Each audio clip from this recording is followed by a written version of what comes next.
Even the Omega runts have more value than that broken thing."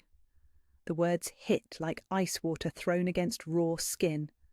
Lyra felt them settle into the familiar hollow space in her chest where hope used to live, back when she still believed she might be worth something.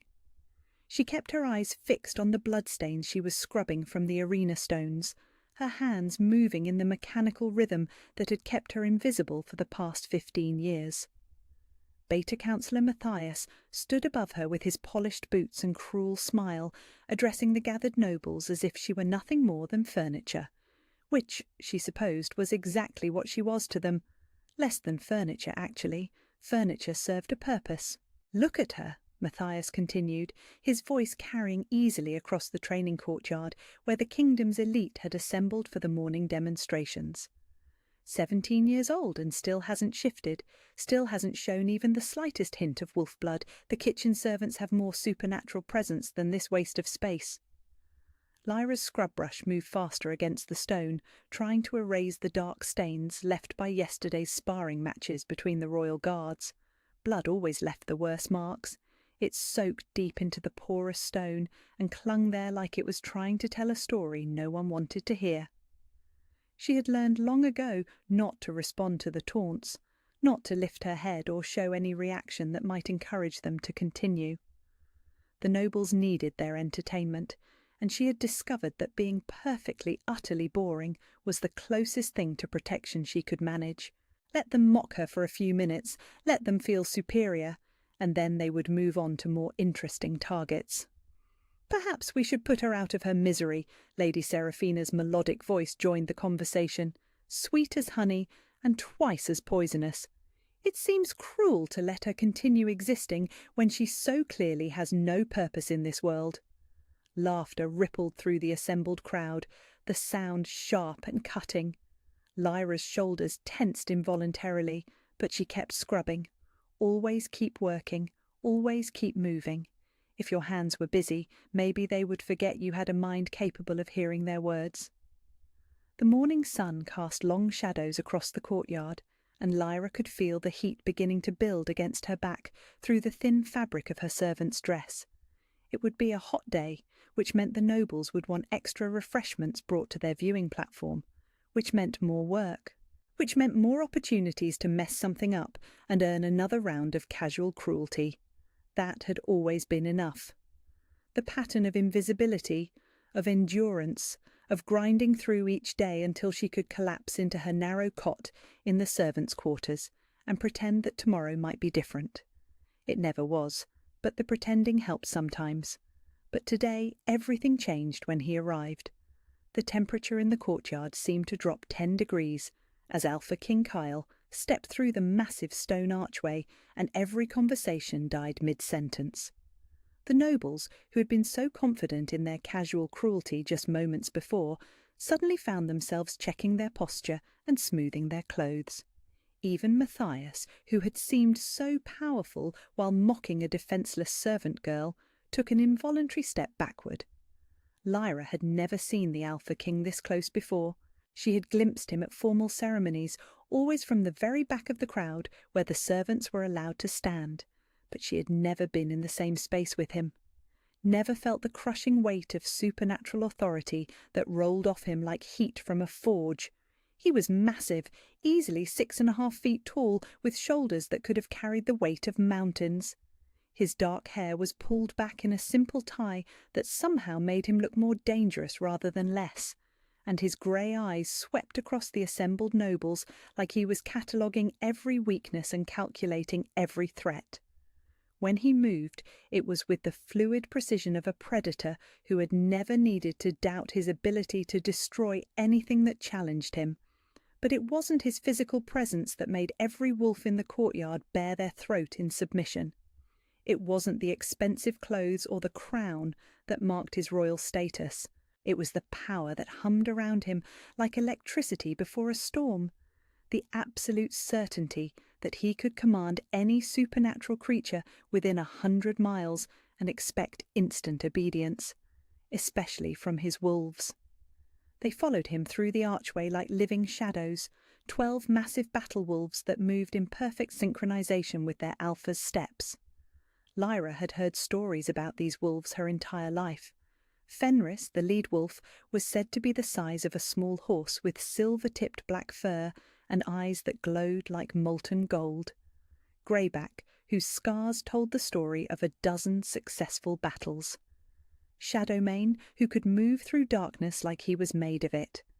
Each wolf was a legend in its own right, and together they formed the most feared supernatural force in the known world. They never disobeyed, they never hesitated.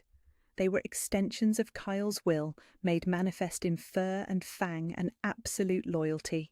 Lyra kept scrubbing, though her hands had begun to tremble slightly. The Alpha King's presence was like standing too close to a fire. Her skin prickled with awareness, and something deep in her chest began to flutter like a trapped bird. She told herself it was fear. Of course it was fear. Everyone feared the Alpha King. That was the point. "Your Majesty," Matthias said, his voice about 3 octaves higher than it had been when he was tormenting a servant girl. "We were just discussing the morning's training schedule." Kyle's grey eyes swept across the courtyard, taking in the assembled nobles, the training equipment arranged in precise rows, the servants scurrying to prepare refreshments. His gaze passed over Lyra without stopping, and she felt something twist painfully in her stomach, which was ridiculous. She was nobody. She was nothing. She had no reason to expect the Alpha King to notice her existence. "Proceed," Kyle said, and his voice carried the kind of authority that made kingdoms rise and fall. Deep, commanding, with an undertone of barely leashed violence that suggested he could tear apart anyone who disappointed him. The nobles began to scatter to their designated viewing areas, their earlier confidence restored now that they were no longer the direct focus of royal attention. Matthias shot one last contemptuous look in Lyra's direction before hurrying away to join the other beta councillors. Lady Seraphina glided past with her perfect posture and perfect smile, already positioning herself where the Alpha King would be sure to notice her beauty and grace. Lyra continued scrubbing, even though the bloodstains were long gone and she was now just polishing already clean stone. She needed something to do with her hands, some reason to keep her head down and her eyes focused on something other than the supernatural authority radiating from the Alpha King. But then she felt it. A prickling sensation between her shoulder blades, like someone was watching her. She risked a glance upward and immediately wished she hadn't. Fenris, the massive lead wolf, had lifted his great black head and was staring directly at her. His golden eyes were fixed on her face with an intensity that made her stomach drop toward her feet. This was impossible. Battle wolves didn't notice servants. They barely acknowledged the existence of anyone below the rank of beta nobility. And yet Fenris was looking at her like he was trying to solve a puzzle, like he could smell something about her that didn't match what his eyes were telling him. Lyra dropped her gaze back to the stones and scrubbed harder, hoping that if she ignored the wolf's attention, he would lose interest and focus on something more important, like his alpha's commands, like the training demonstration that was about to begin, like literally anything other than a powerless servant girl who just wanted to finish her work and disappear. But when she glanced up again a few moments later, Fenris was still watching her, and now 2 of the other wolves had turned their heads in her direction as well. Something was wrong. Something was very, very wrong. The Alpha King stood in the centre of the courtyard with his perfect posture and his absolute authority, completely unaware that his legendary battle wolves were showing interest in the least important person in the entire kingdom. The wolves who never disobeyed, who never questioned, who followed his commands with supernatural precision. The wolves who were currently ignoring their alpha's presence entirely in favour of staring at a broken girl who scrubbed floors for a living.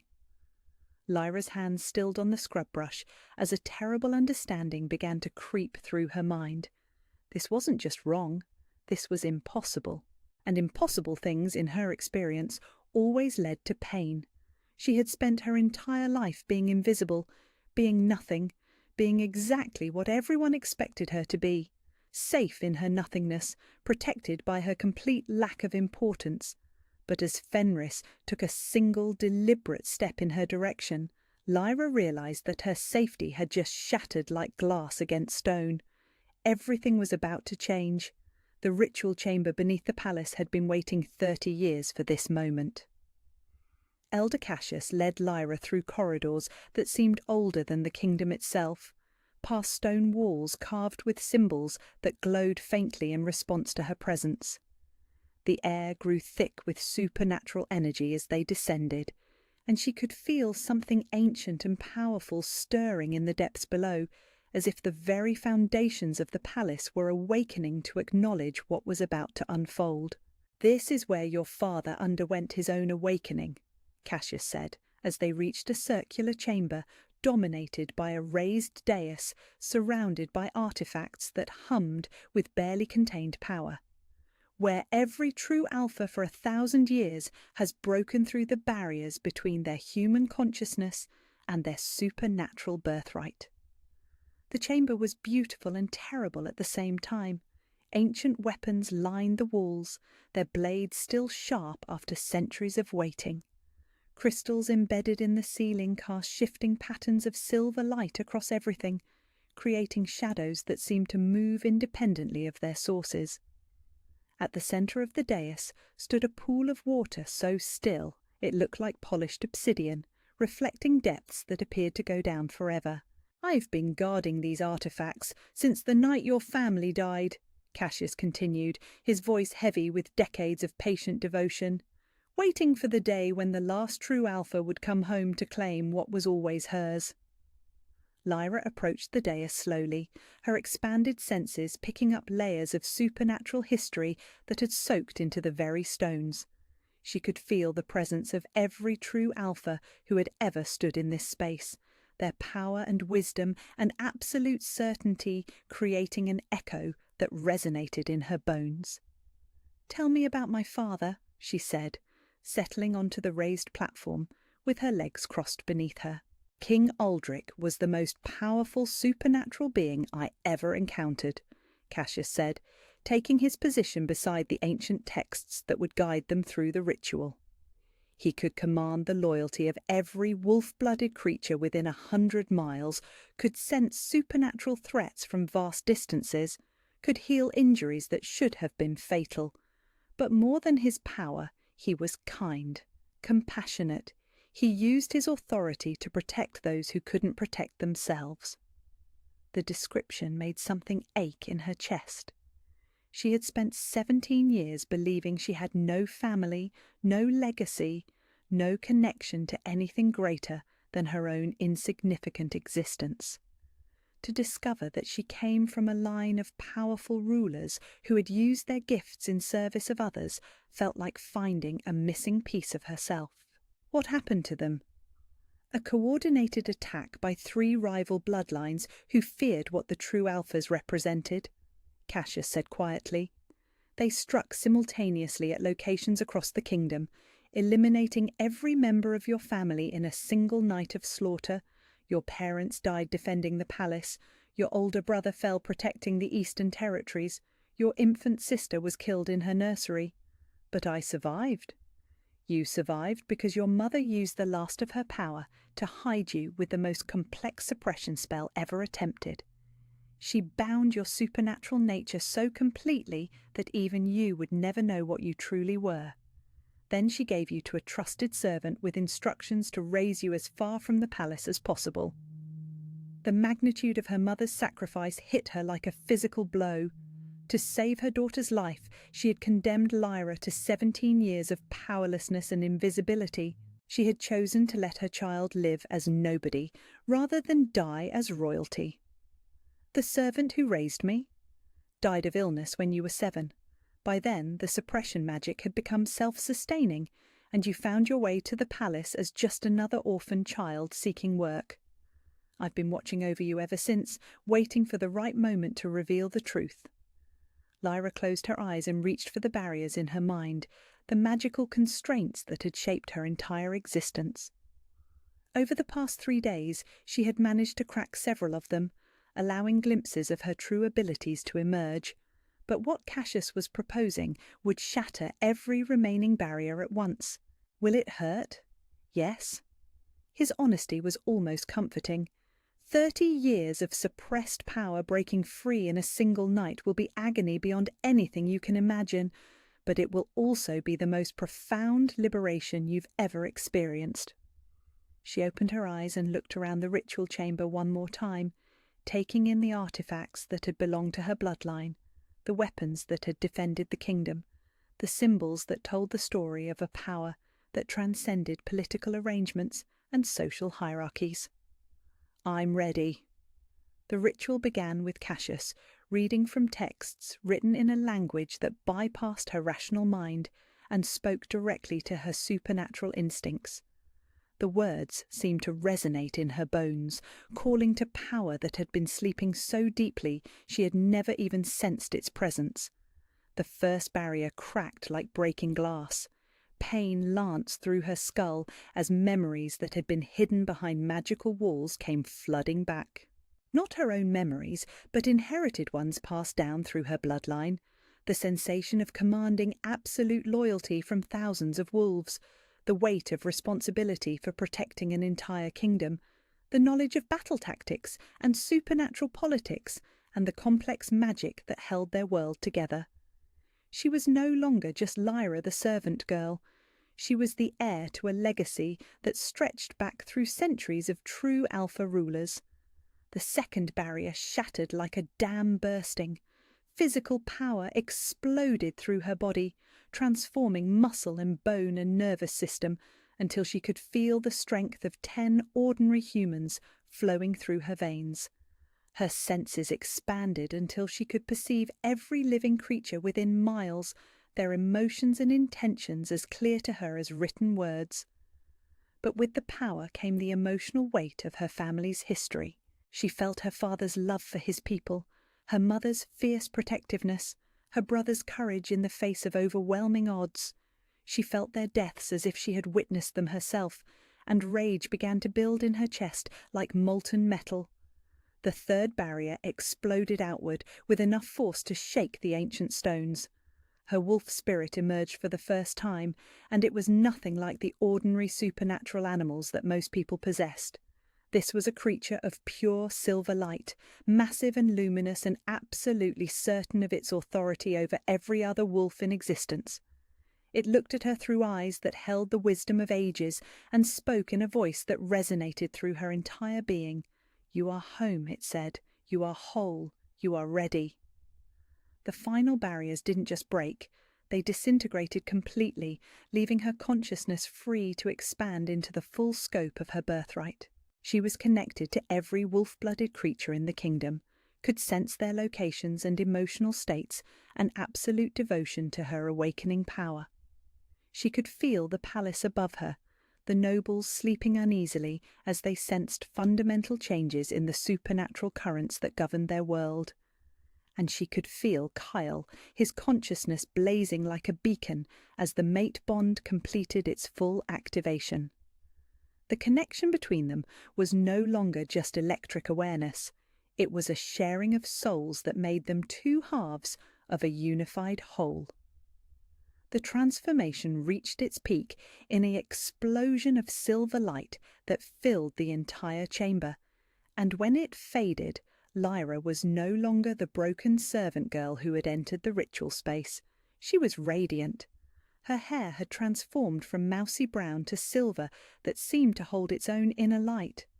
Her eyes blazed with supernatural authority that would be impossible to ignore or dismiss. Her presence filled the chamber with power that made the ancient artifacts hum in recognition. She was the true Alpha, the rightful ruler of every supernatural creature in the known world, the missing queen who had finally come home to claim her throne. "How do you feel?" Cassius asked, and there were tears streaming down his weathered face. Lyra rose to her feet with fluid grace, and even that simple movement radiated the kind of supernatural authority that made kingdoms bow. She was still herself, Still the compassionate girl who had chosen mercy for her would-be assassin and protection for innocent servants. But now that compassion was backed by power that could reshape the world, "I feel like myself for the first time in my life," she said, and her voice carried harmonics that spoke directly to the wolf nature in every supernatural being who heard it. "I feel like I finally understand who I was always meant to be." The wolves of the kingdom began to howl in the distance, their voices raised in recognition and celebration that their true alpha had awakened. The sound echoed through stone corridors and palace chambers, announcing to everyone within miles that the bloodline they thought had been extinct was very much alive. "The challenge tomorrow?" Cassius asked. Lyra smiled, and the expression held both infinite gentleness and absolute certainty. "Will be the shortest trial by combat in the kingdom's history." She was no longer fighting to survive or to prove her worthiness. She was fighting to reclaim her birthright and take her place beside the mate the universe had chosen for her. And nothing in existence was powerful enough to stand in her way. The true alpha had awakened. The world would never be the same. The great arena had never held a crowd like this. Every seat in the massive stone amphitheatre was filled, from the royal boxes where visiting dignitaries sat in their finest silks to the common galleries where servants and merchants pressed forward to witness history in the making. Word had spread beyond the palace walls during the night, carried by supernatural currents that every wolf-blooded creature could sense. The true alpha bloodline had awakened, and the entire kingdom had come to see whether legend would triumph over political convenience.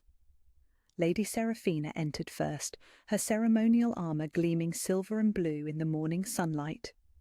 She moved with the fluid confidence of someone who had trained for this moment her entire life, her enhanced weapons catching light as she acknowledged the cheers from the noble sections. To most observers, she looked like the perfect royal warrior, beautiful and deadly and absolutely certain of victory. But those with supernatural senses could detect the underlying tension in her movements, the way her eyes kept darting toward the entrance where her opponent would appear. She had felt the power surge that had shaken the palace foundations during the night, had sensed the fundamental shift in supernatural currents that announced something extraordinary had awakened.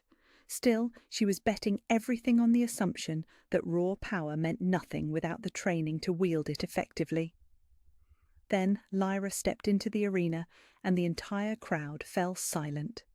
The transformation was so complete that many spectators didn't recognize her at first. Gone was the mousy servant girl who had spent 17 years trying to remain invisible. In her place stood a figure of supernatural authority that seemed to glow with inner light. Her silver hair moved like liquid mercury in the morning breeze, and her eyes blazed with power that made every wolf-blooded creature in the arena bare their throats in instinctive submission. She wore simple fighting clothes, no armour beyond leather braces and boots, but she radiated such absolute confidence that protection seemed unnecessary. When she moved, it was with the fluid grace of someone who had been born to command battles and reshape kingdoms. The wolves throughout the arena began to howl in recognition, their voices rising in a chorus that made the ancient stones vibrate with supernatural acknowledgement. From the royal guard wolves to the common animals that had followed their human companions to witness the spectacle, every creature recognized what they were seeing. Their true alpha had come home. "The terms of combat remain unchanged," Elder Cassius announced from the royal dais, though his voice carried new weight as he spoke the ritual words that would determine the kingdom's future. "Trial by combat with supernatural abilities permitted. Victory belongs to whoever stands when the other cannot continue. The winner claims not only the right to mate with the Alpha King, but recognition as the legitimate supernatural authority in this realm." Kale sat motionless on his throne, but Lyra could feel his emotional state through their completed mate bond as clearly as if it were her own. Pride warred with protective concern. Absolute faith in her abilities battled with the terror of losing her before they had a chance to build the life they both wanted. His wolf was pacing restlessly, demanding to be allowed into the arena to defend its mate, but his human consciousness held firm to the ancient laws that required this challenge to be faced alone. "Are both combatants ready?" Cassius called. "I am ready," Seraphina declared, drawing her enhanced blade with a ringing sound that promised swift death. The weapon had been forged specifically for supernatural combat, its edge gleaming with magic that could cut through nearly any defense.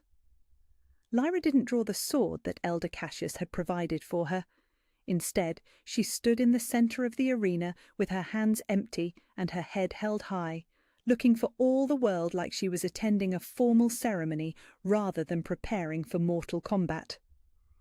"I am ready," she said simply, and her voice carried to every corner of the vast space without strain or effort.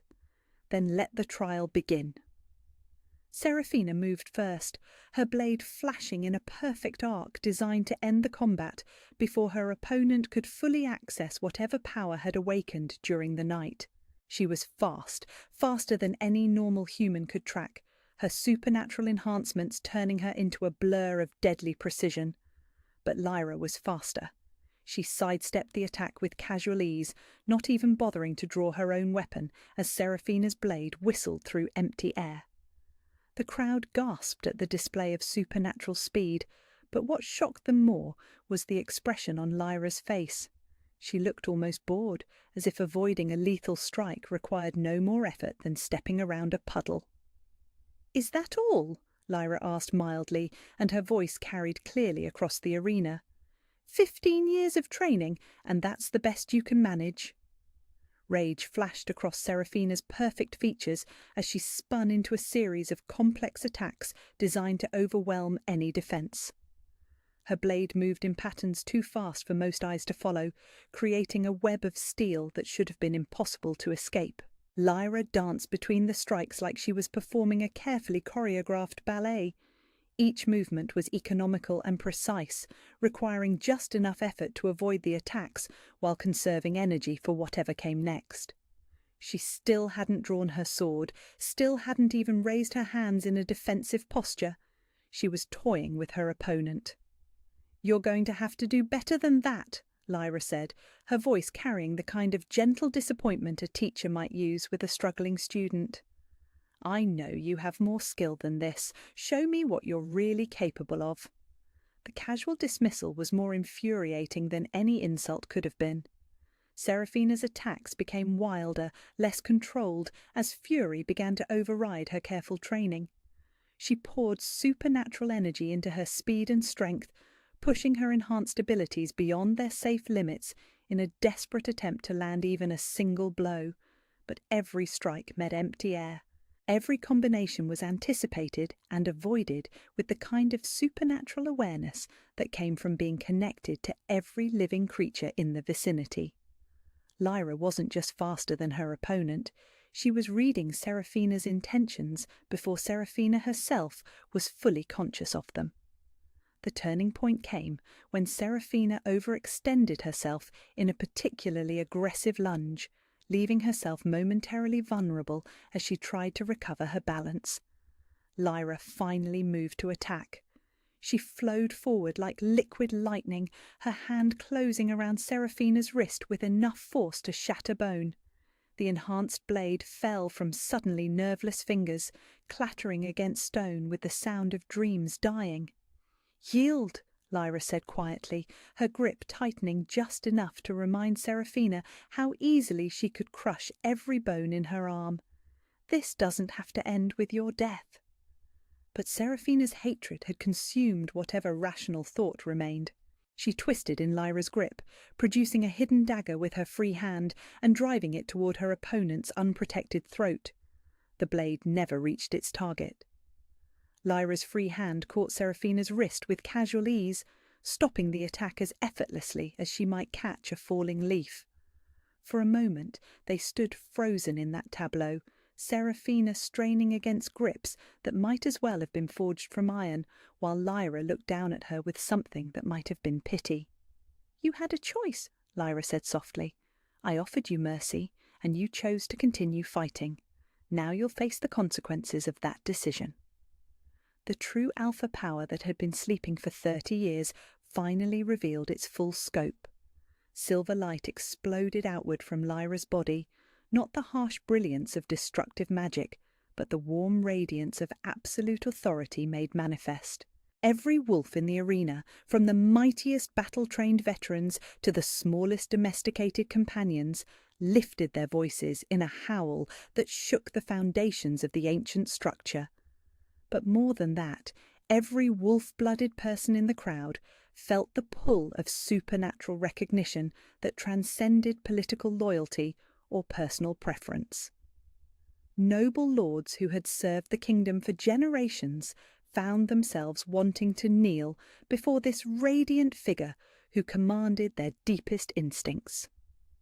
Visiting dignitaries from neighbouring territories felt their own supernatural natures responding to power that made their most accomplished leaders seem pale by comparison. The light faded gradually, leaving Seraphina collapsed on the arena floor, not injured, but overwhelmed by the magnitude of what she had tried to challenge. Her enhanced weapons and careful training meant nothing in the face of authority that existed on a completely different level from ordinary supernatural ability. Lyra stood above her fallen opponent, no longer the servant girl who had once scrubbed these very stones, but the true alpha, whose birthright included dominion over every creature that carried wolf blood. She looked up at the royal dais where Kyle sat frozen with amazement and love and recognition that went deeper than rational thought. "I claim victory in this trial by combat," she declared, her voice carrying to every corner of the arena without effort. "I claim my rightful place as true alpha of this realm, and I claim my mate, who was chosen for me by forces older than kingdoms and stronger than political convenience." The crowd erupted into chaos as the implications of her declaration sank in. This wasn't just a victory in a personal challenge, it was the restoration of a bloodline that had been thought extinct, the return of power that predated every current political arrangement in the known world. Kyle rose from his throne with fluid grace, his own supernatural authority blazing as he acknowledged what the entire kingdom had just witnessed. When he spoke, his voice carried across the arena with the kind of command that made nations tremble. "I accept your claim," he declared, "as your mate, as your equal, and as your partner in ruling this kingdom according to the ancient laws that bind our souls together." He descended from the royal dais and walked across the arena floor to where she stood, radiating silver light and absolute certainty. When he reached her, he went down on one knee in acknowledgement of her authority, and the gesture sent shockwaves through every noble who witnessed it. The Alpha King was kneeling before his mate, but before the political implications could fully register, Lyra reached down and lifted him back to his feet, her touch sending waves of golden connection through both their consciousness. When she spoke, her voice was warm with love and bright with the promise of shared power. "We rule together," she said simply, "as equals, as partners, as the unified force this kingdom needs to protect everyone who cannot protect themselves." The mate bond flared between them like visible fire, and when they kissed, the very air around them seemed to shimmer with the power of destiny accepting its proper course. Wolves throughout the arena howled their approval, and even the nobles who had opposed this outcome found themselves caught up in the supernatural recognition that some forces were too powerful to resist. The true Alpha had reclaimed her throne, the Alpha King had found his eternal mate, and the kingdom had discovered that legends sometimes returned to reshape the world they had left behind.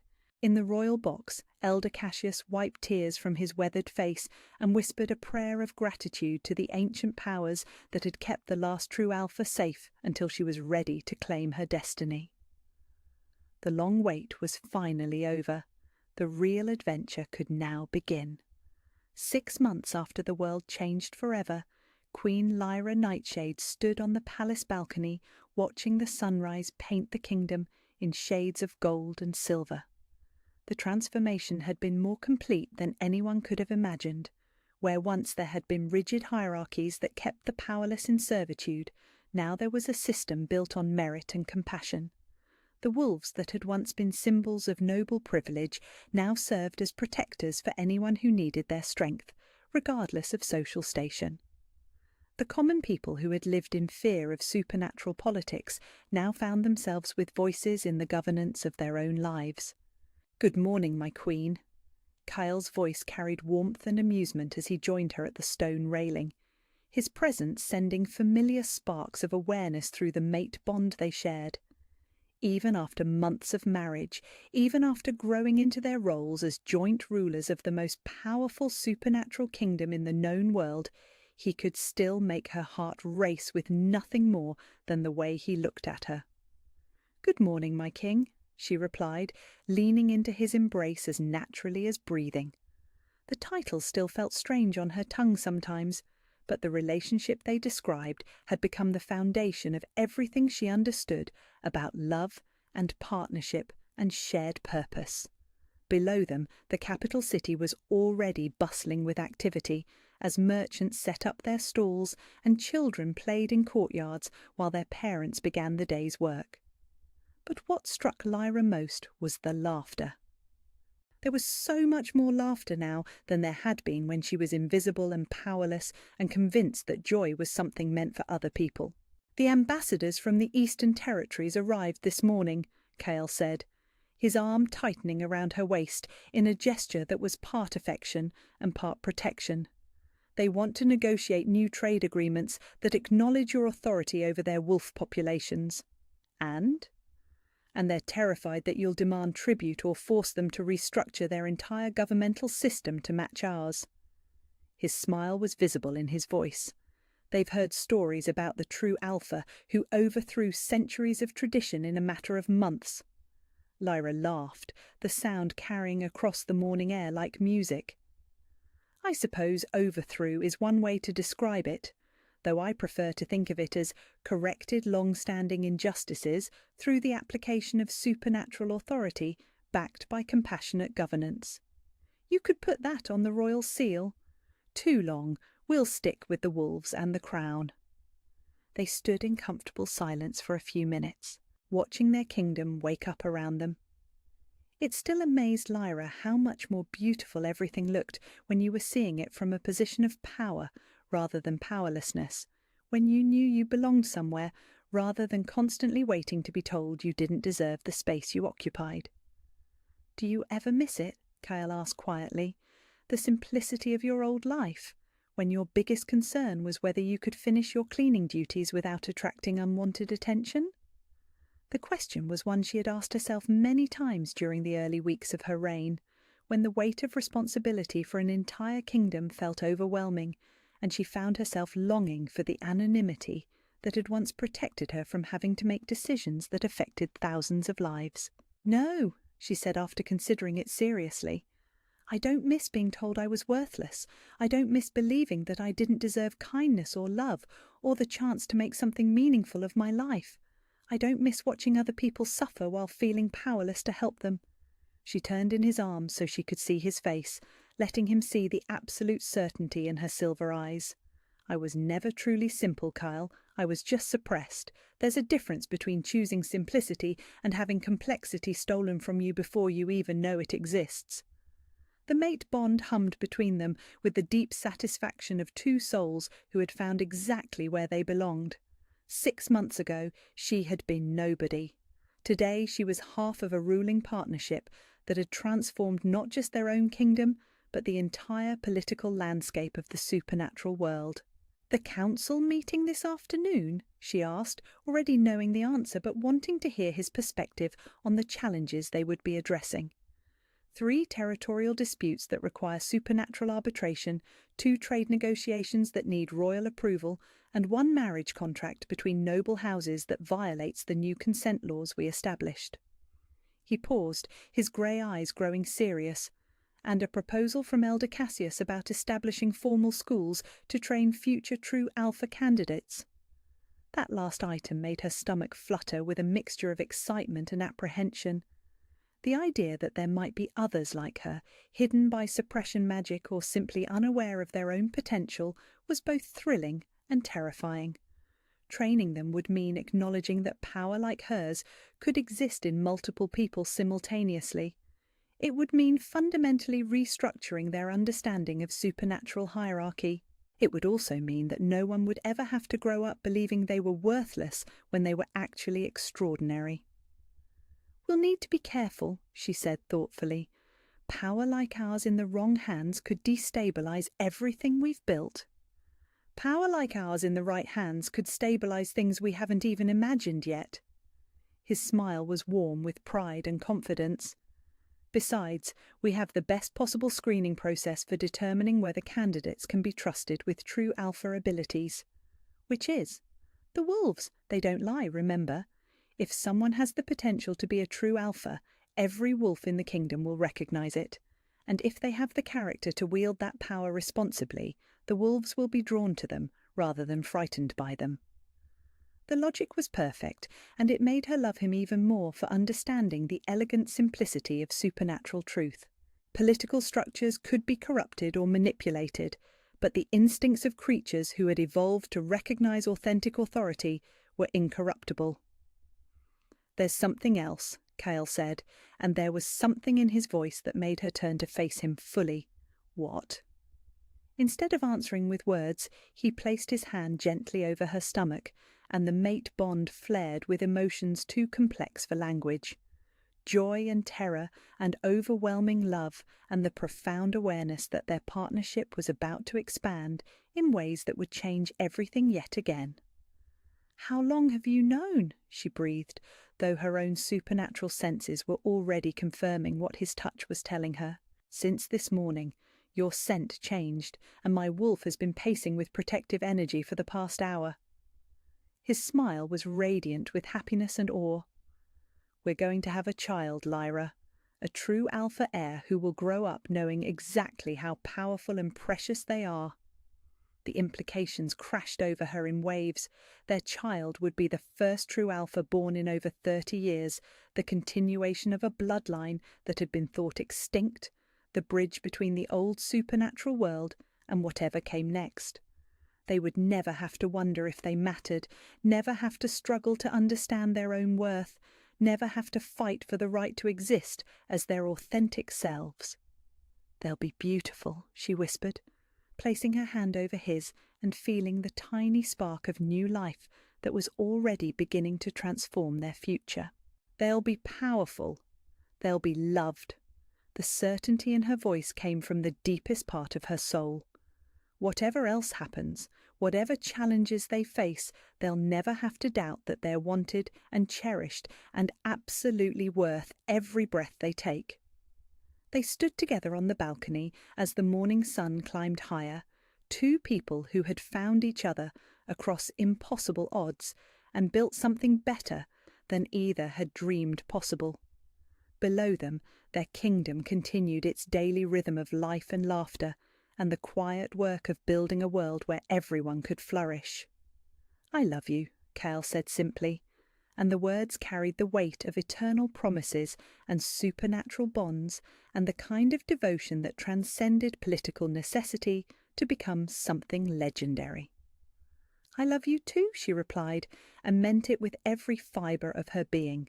In the distance, wolves began to howl their morning song, voices raised in recognition of the true alpha who had brought them home, and the new life that would carry their legacy into an uncertain but luminous future. The sound echoed off palace walls and city streets until it became the song of possibility itself, the music of a world that had remembered how to believe in the impossible. Lyra closed her eyes and listened to the chorus of her people, supernatural and human and everything in between, all of them safe and valued and free to become whoever they were meant to be. 6 months ago, she had been nobody. Today she was exactly who she had always been meant to be. A true alpha, a beloved mate, a queen, a woman who had learned that worthiness was not something you earned from others, but something you claimed for yourself when you finally understood that you had always been enough. The future stretched before them bright with promise, and for the first time in her life, Lyra was not afraid of what came next. She was ready for all of it. The demonstration was supposed to showcase absolute power. Alpha King Kyle positioned himself at the center of the training arena, his presence commanding the attention of every noble, every guard, every breathing creature within the palace walls. This was the moment they all came to witness, the legendary bond between the Alpha King and his battle wolves. The supernatural connection that had conquered kingdoms and brought peace to warring territories through the simple understanding that some powers could not be challenged. "Lords and ladies of the court," Kale's voice carried easily across the stone courtyard, rich with authority and completely confident. "You have come to witness the foundation upon which our kingdom's strength is built, the absolute loyalty between Alpha and Pack, the unbreakable bond that ensures our enemies know exactly what they face when they threaten our borders." Lyra tried to make herself smaller against the wall, where she had retreated with her cleaning supplies. The nobles had arranged themselves on the raised viewing platform, with their silks and jewels catching the morning light, but she remained below on the arena floor, forgotten by everyone except the 3 wolves who continued to watch her with unsettling intensity. She kept her eyes fixed on the bucket of dirty water at her feet, trying to ignore the way her skin prickled with awareness every time one of the wolves shifted position. This would pass. It had to pass. Whatever strange impulse had drawn their attention would fade, and they would remember they were supposed to be focused on their alpha. "Fenris," Kale commanded, his voice sharp with expectation. "To me." The massive lead wolf should have moved instantly. For 15 years, Lyra had heard stories about the supernatural speed with which Kale's wolves obeyed his commands. They moved like extensions of his will, responding to his voice faster than most creatures could think. Fenris remained exactly where he was, his golden eyes still fixed on Lyra's face. A murmur rippled through the noble assembly. This wasn't part of the demonstration. This wasn't how the legend was supposed to unfold. "Greyback, heel," Kyle continued, his voice taking on a harder edge. "Shadowmane, guard formation." The other wolves began to respond, falling into the precise ceremonial stance that had been drilled into them through years of training. Their movements were fluid and coordinated, each wolf taking their designated position in the battle formation that had never failed in combat. But their attention kept drifting toward Lyra. She could feel it like heat against her skin. 11 massive supernatural predators stealing glances at her while their alpha demonstrated the power that kept their kingdom safe. Her hands began to shake as she gripped the handle of her scrub brush tighter, hoping that if she focused hard enough on being invisible, reality would bend around her need to disappear. "The bond between Alpha and Pack," Kyle was saying, though his voice had lost some of its earlier confidence, "transcends the normal relationships between human and wolf. It is a connection forged in battle, strengthened through absolute trust, and—" The bucket slipped from Lyra's trembling fingers. The metal clanged against stone with a sound that echoed across the courtyard like a bell tolling. Dirty water splashed across her feet and spread in a dark puddle around her worn boots. Every eye in the arena turned toward the source of the disruption, and Lyra felt heat flood her face as she realized she had just interrupted the Alpha King in front of the entire noble court. "I'm sorry," she whispered, the words barely audible as she dropped to her knees to try to contain the spreading water with her bare hands. "I'm so sorry. I didn't mean—" She never finished the sentence. All 12 battle wolves turned toward her in perfect unison.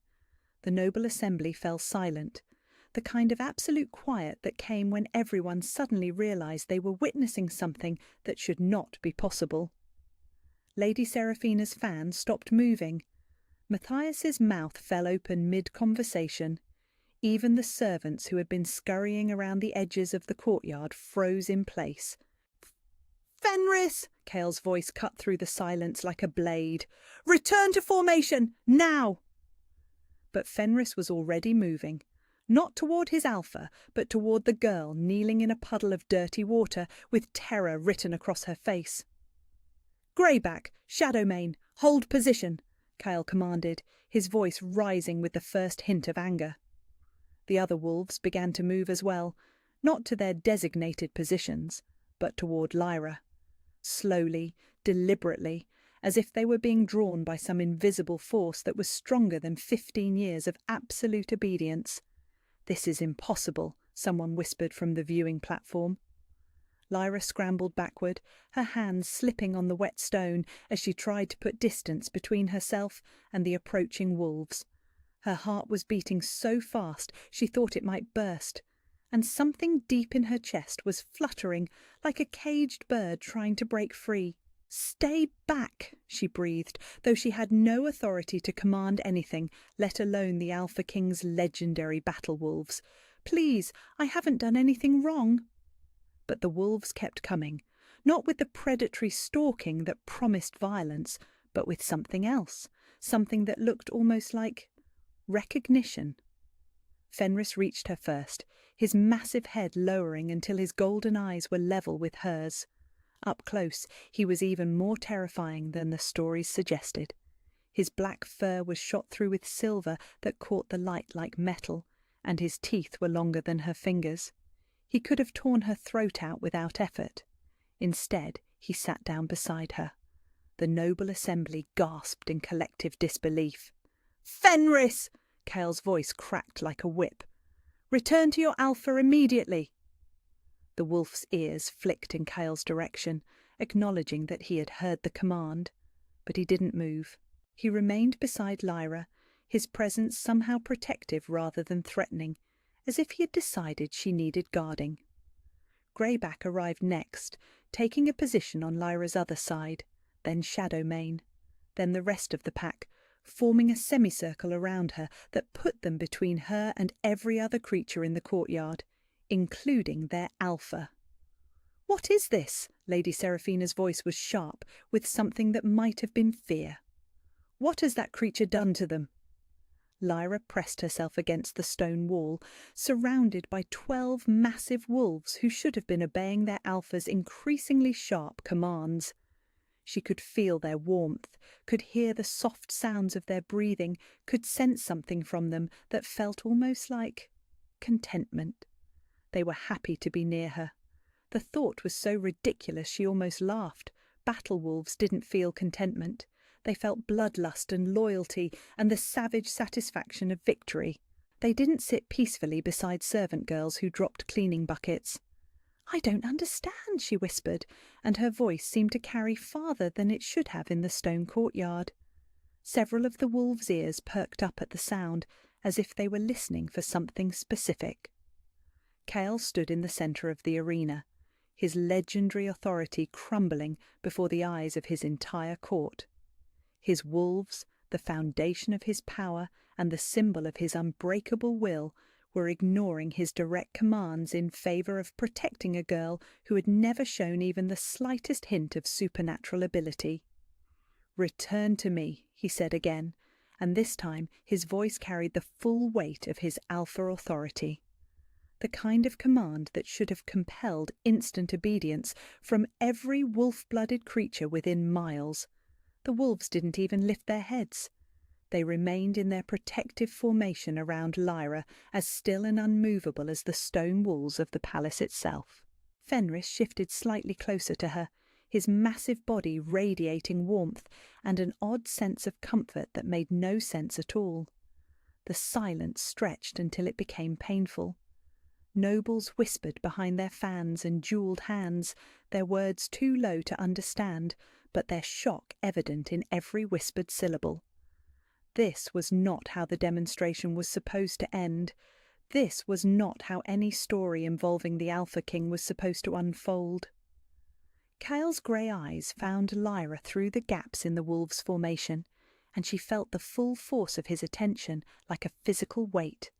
There was confusion there and growing anger, but underneath those emotions was something else. Something that made her stomach twist with an unfamiliar sensation that was part terror and part something she didn't have a name for.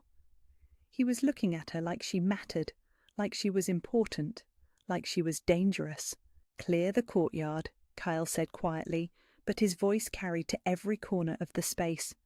"Training is suspended for the day." The nobles began to file out in small groups, their conversations hushed but urgent. Lyra caught fragments of their words as they passed, phrases that made her chest tighten with dread. Never seen anything like it. Impossible for a servant to... She must have done something. Dangerous magic. Lady Seraphina paused near the edge of the arena, her perfect features twisted with something that looked like genuine hatred. Her blue eyes fixed on Lyra with an intensity that promised future pain, and when she spoke, her voice was barely above a whisper. "This isn't over," she said, and Lyra heard every word despite the distance between them. Then she was gone, leaving Lyra alone in the courtyard with the Alpha King and 12 battle wolves who had chosen to disobey their master in order to stay close to her. The wolves who were supposed to be extensions of his will. The wolves who were currently treating her like she was the most important creature in their world.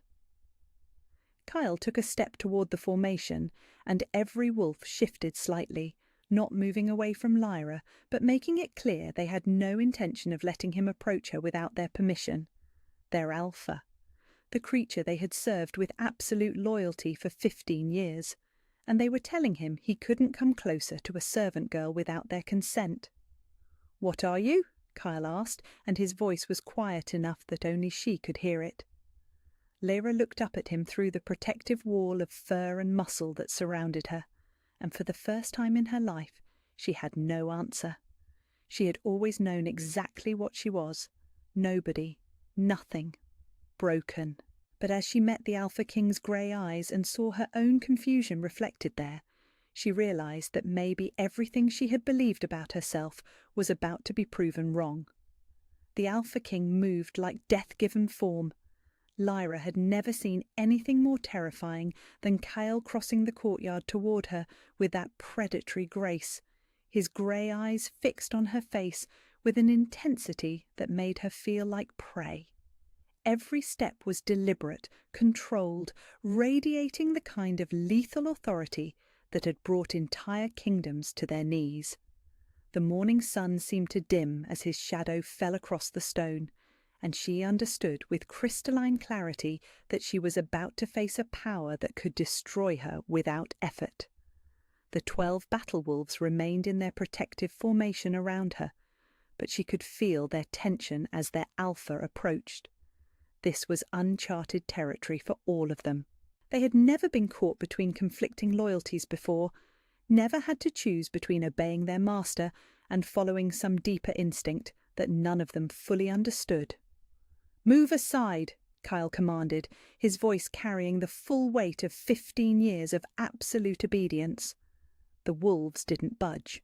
Fenris, the massive lead wolf, actually shifted closer to Lyra, his silver-tipped fur brushing against her arm as he positioned himself more firmly between her and his alpha.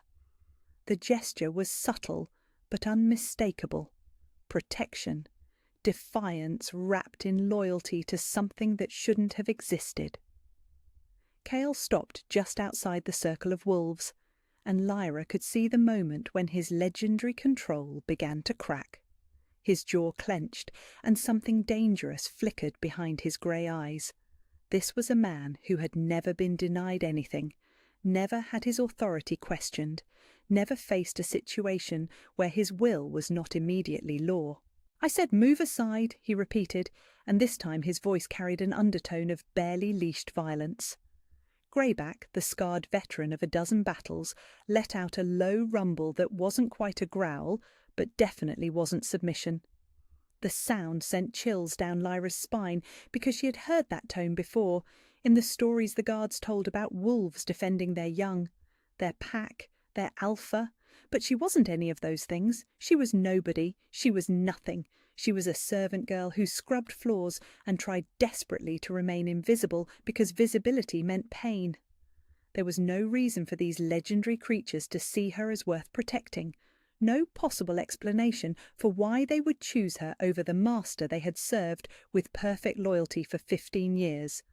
unless she really was broken in some fundamental way that even extended to making supernatural creatures act against their nature. "I'm sorry," she whispered, her voice barely audible but somehow carrying clearly in the stone courtyard. "I don't know what I did. I didn't mean for this to happen." Kyle's attention snapped to her face, and she felt the full force of his focus like a physical blow. Up close, he was even more overwhelming than she had imagined. The stories had described his power, his authority, his absolute command over every supernatural creature in the kingdom, but they hadn't prepared her for the raw intensity of being the sole object of his attention. "What are you?"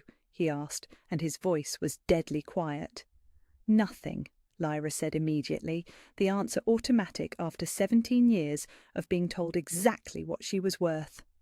"I'm nobody. I'm just a servant. I clean the floors and empty the waste buckets, and I try to stay out of everyone's way. I don't have any power. I don't have a wolf. I can't even shift. I'm the most useless person in this entire kingdom." Each word was true, each word hurt to say, but they were the only words she had, the only identity she had ever been allowed to claim. Kyle studied her face like he was reading a text written in a language he didn't quite understand. His gaze traced over her features, cataloguing details that probably meant nothing to him, but somehow felt incredibly intimate to her. No one had ever looked at her this closely before. No one had ever bothered to really see her. "Fenris," he said without taking his eyes off Lyra, "stand down." The massive wolf's golden eyes flicked toward his alpha, acknowledging the command. But instead of obeying, Fenris did something that made the remaining nobles gasp from their positions near the courtyard exits. He placed himself directly between Kyle and Lyra, not aggressively, not with bared teeth or raised hackles, but with a calm, immovable certainty that said he would not allow his alpha to approach the girl he was protecting. The wolf who had never disobeyed a direct command, who had followed Kyle into battles that should have killed them both, who had been the perfect example of supernatural loyalty for over a decade, standing against his master to defend a powerless servant girl. "Impossible," Kale breathed, and for the first time since entering the courtyard, he sounded less like the absolute ruler of a supernatural kingdom, and more like a man trying to understand something that defied everything he thought he knew about the world. The other wolves shifted restlessly, caught between their ingrained obedience and whatever force was compelling them to remain at Lyra's side. She could feel their internal struggle like a physical tension in the air, and guilt twisted through her chest as she realized her presence was causing them pain. "Please," she said, looking directly at Fenris's intelligent golden eyes. "You don't have to do this. I'm not worth defying your alpha. I'm not worth any of this trouble." The wolf made a soft sound, almost like a whine, and gently pressed his massive head against her shoulder. The gesture was so unexpected, so tender, that tears began to blur her vision. When was the last time any creature had offered her comfort? When was the last time she had felt anything other than the cold indifference of a world that had decided she didn't matter? "They know something," a new voice said from the edge of the courtyard. Lyra looked up to see Court Elder Cassius approaching slowly, his ancient face creased with what might have been understanding. He was the oldest member of the Royal Council, with silver hair and eyes that seemed to hold centuries of knowledge. Most of the nobles were terrified of him because he remembered things that powerful people preferred to forget. "Elder Cassius," Kale said, and there was relief in his voice. "Can you explain what's happening here?" The old man stopped just outside the circle of wolves, his gaze moving between Lyra and the animals that surrounded her with such devoted protection. When he looked at her, she felt like he was seeing something that everyone else had missed. Something important. "Wolves don't lie," Cassius said simply. "They can't be bribed or threatened or convinced to act against their nature. If they recognize something in her, then that something exists whether we understand it or not." "She's powerless," Kyle said, but there was less certainty in his voice than before. "She can't shift. She has no supernatural abilities.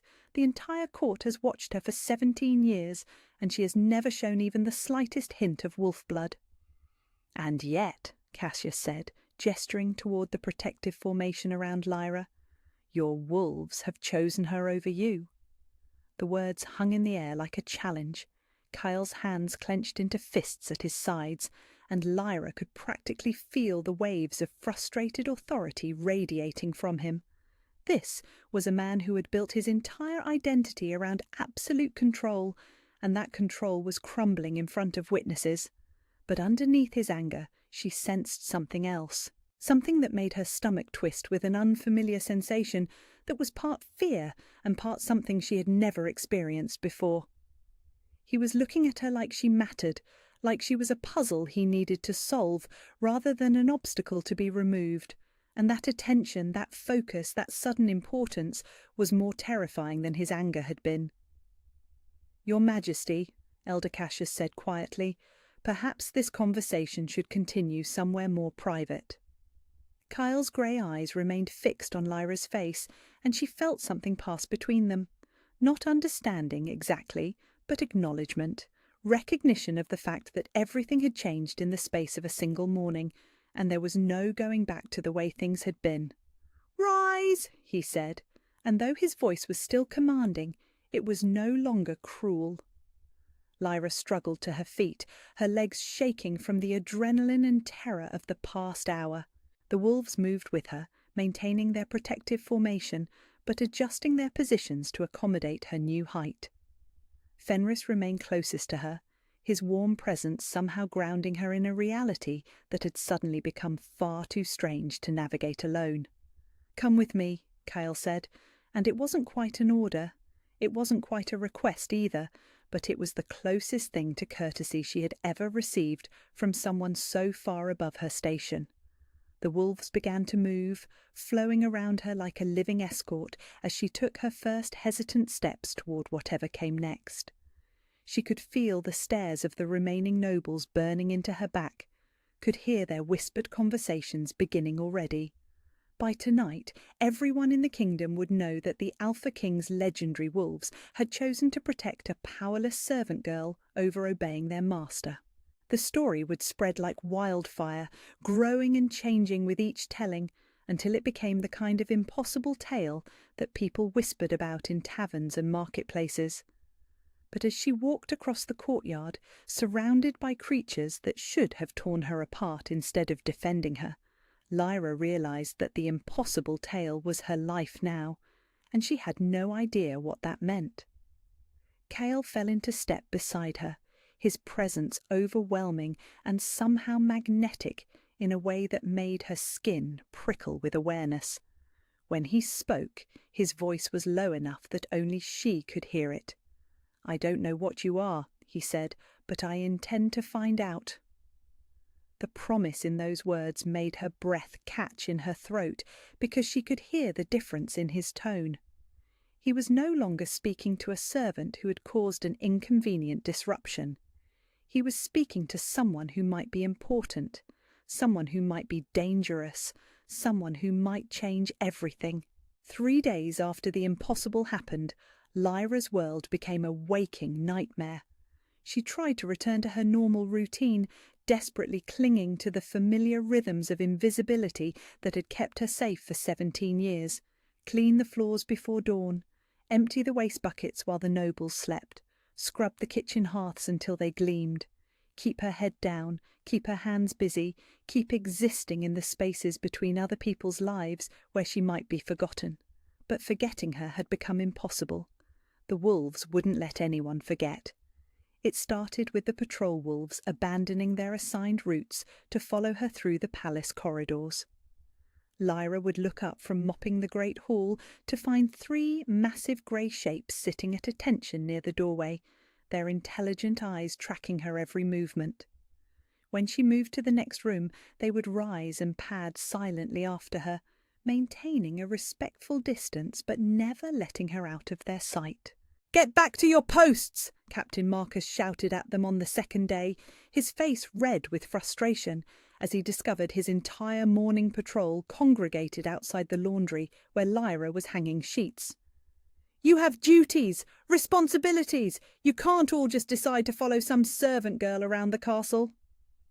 The wolves looked at him with the polite attention they might give to a buzzing insect, then returned their focus to Lyra's work with the stubborn patience of creatures who had found something worth guarding. By the third morning, the kitchen servants were reporting that the guard wolves had begun leaving their masters' sides to form processions behind Lyra as she went about her tasks. Not just one or two, but entire packs flowing through the palace like furry rivers that converged wherever she happened to be working. "It's unnatural," Cook Meredith muttered as she kneaded bread dough with unnecessary violence. 37 wolves following that girl around like she's made of meat scraps. Mark my words, she's done something dark to enchant them, probably made a deal with some forest witch. Lyra kept her eyes fixed on the pot she was scrubbing, trying to block out the whispered conversations that seemed to follow her as persistently as the wolves themselves. She hadn't enchanted anything. She couldn't even light a candle with magic, let alone influence the behaviour of supernatural creatures. The idea that she possessed any kind of power was so ridiculous it would have been laughable if it wasn't ruining her life. But the wolves kept coming. They emerged from stables and guard towers, from the armoury and the training grounds, from every corner of the palace where working animals had been content in their service for years. Young wolves barely out of puppyhood, and ancient veterans with scars from forgotten battles, all drawn by the same inexplicable compulsion to be near her. The stable wolves were the worst.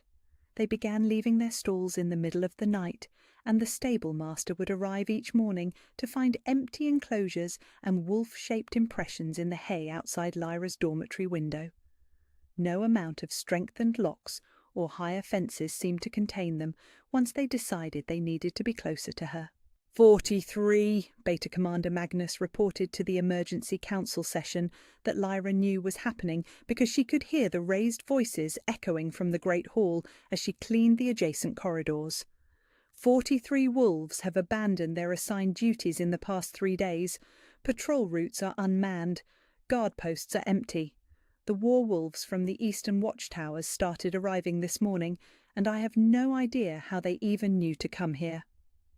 Lyra pressed herself closer to the stone wall, trying to make herself invisible, while she dusted the carved decorations that no one would notice if she missed them entirely. But even here, hidden in the shadows between tapestries, she wasn't alone. A young grey wolf had somehow found her, and was now sitting at her feet with the serene patience of a creature who had found exactly where it belonged. "This is a crisis of unprecedented proportions," Councillor Matthias's voice carried clearly through the thick wooden doors.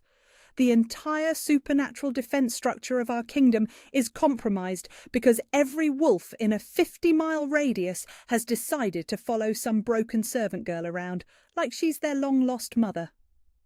"Have you considered," Elder Cassius's dry voice interjected, "that perhaps they know something we don't?"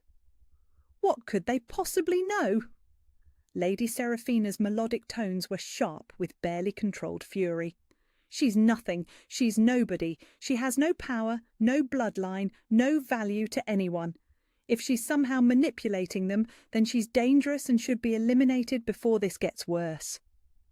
The casual way she discussed Lyra's elimination made ice form in her stomach. She had always known that Lady Seraphina disliked her in the abstract way that nobles disliked anything that reminded them poverty existed, but this was different. This was personal hatred, and Lyra had no idea what she had done to earn it. "The wolves don't seem to think she's nothing," Magnus said grimly. "They're treating her like she's the most important creature in the kingdom. Warwolves from territories we haven't had contact with in years are showing up at our gates asking to be allowed inside. Something is drawing them here, and it's getting stronger."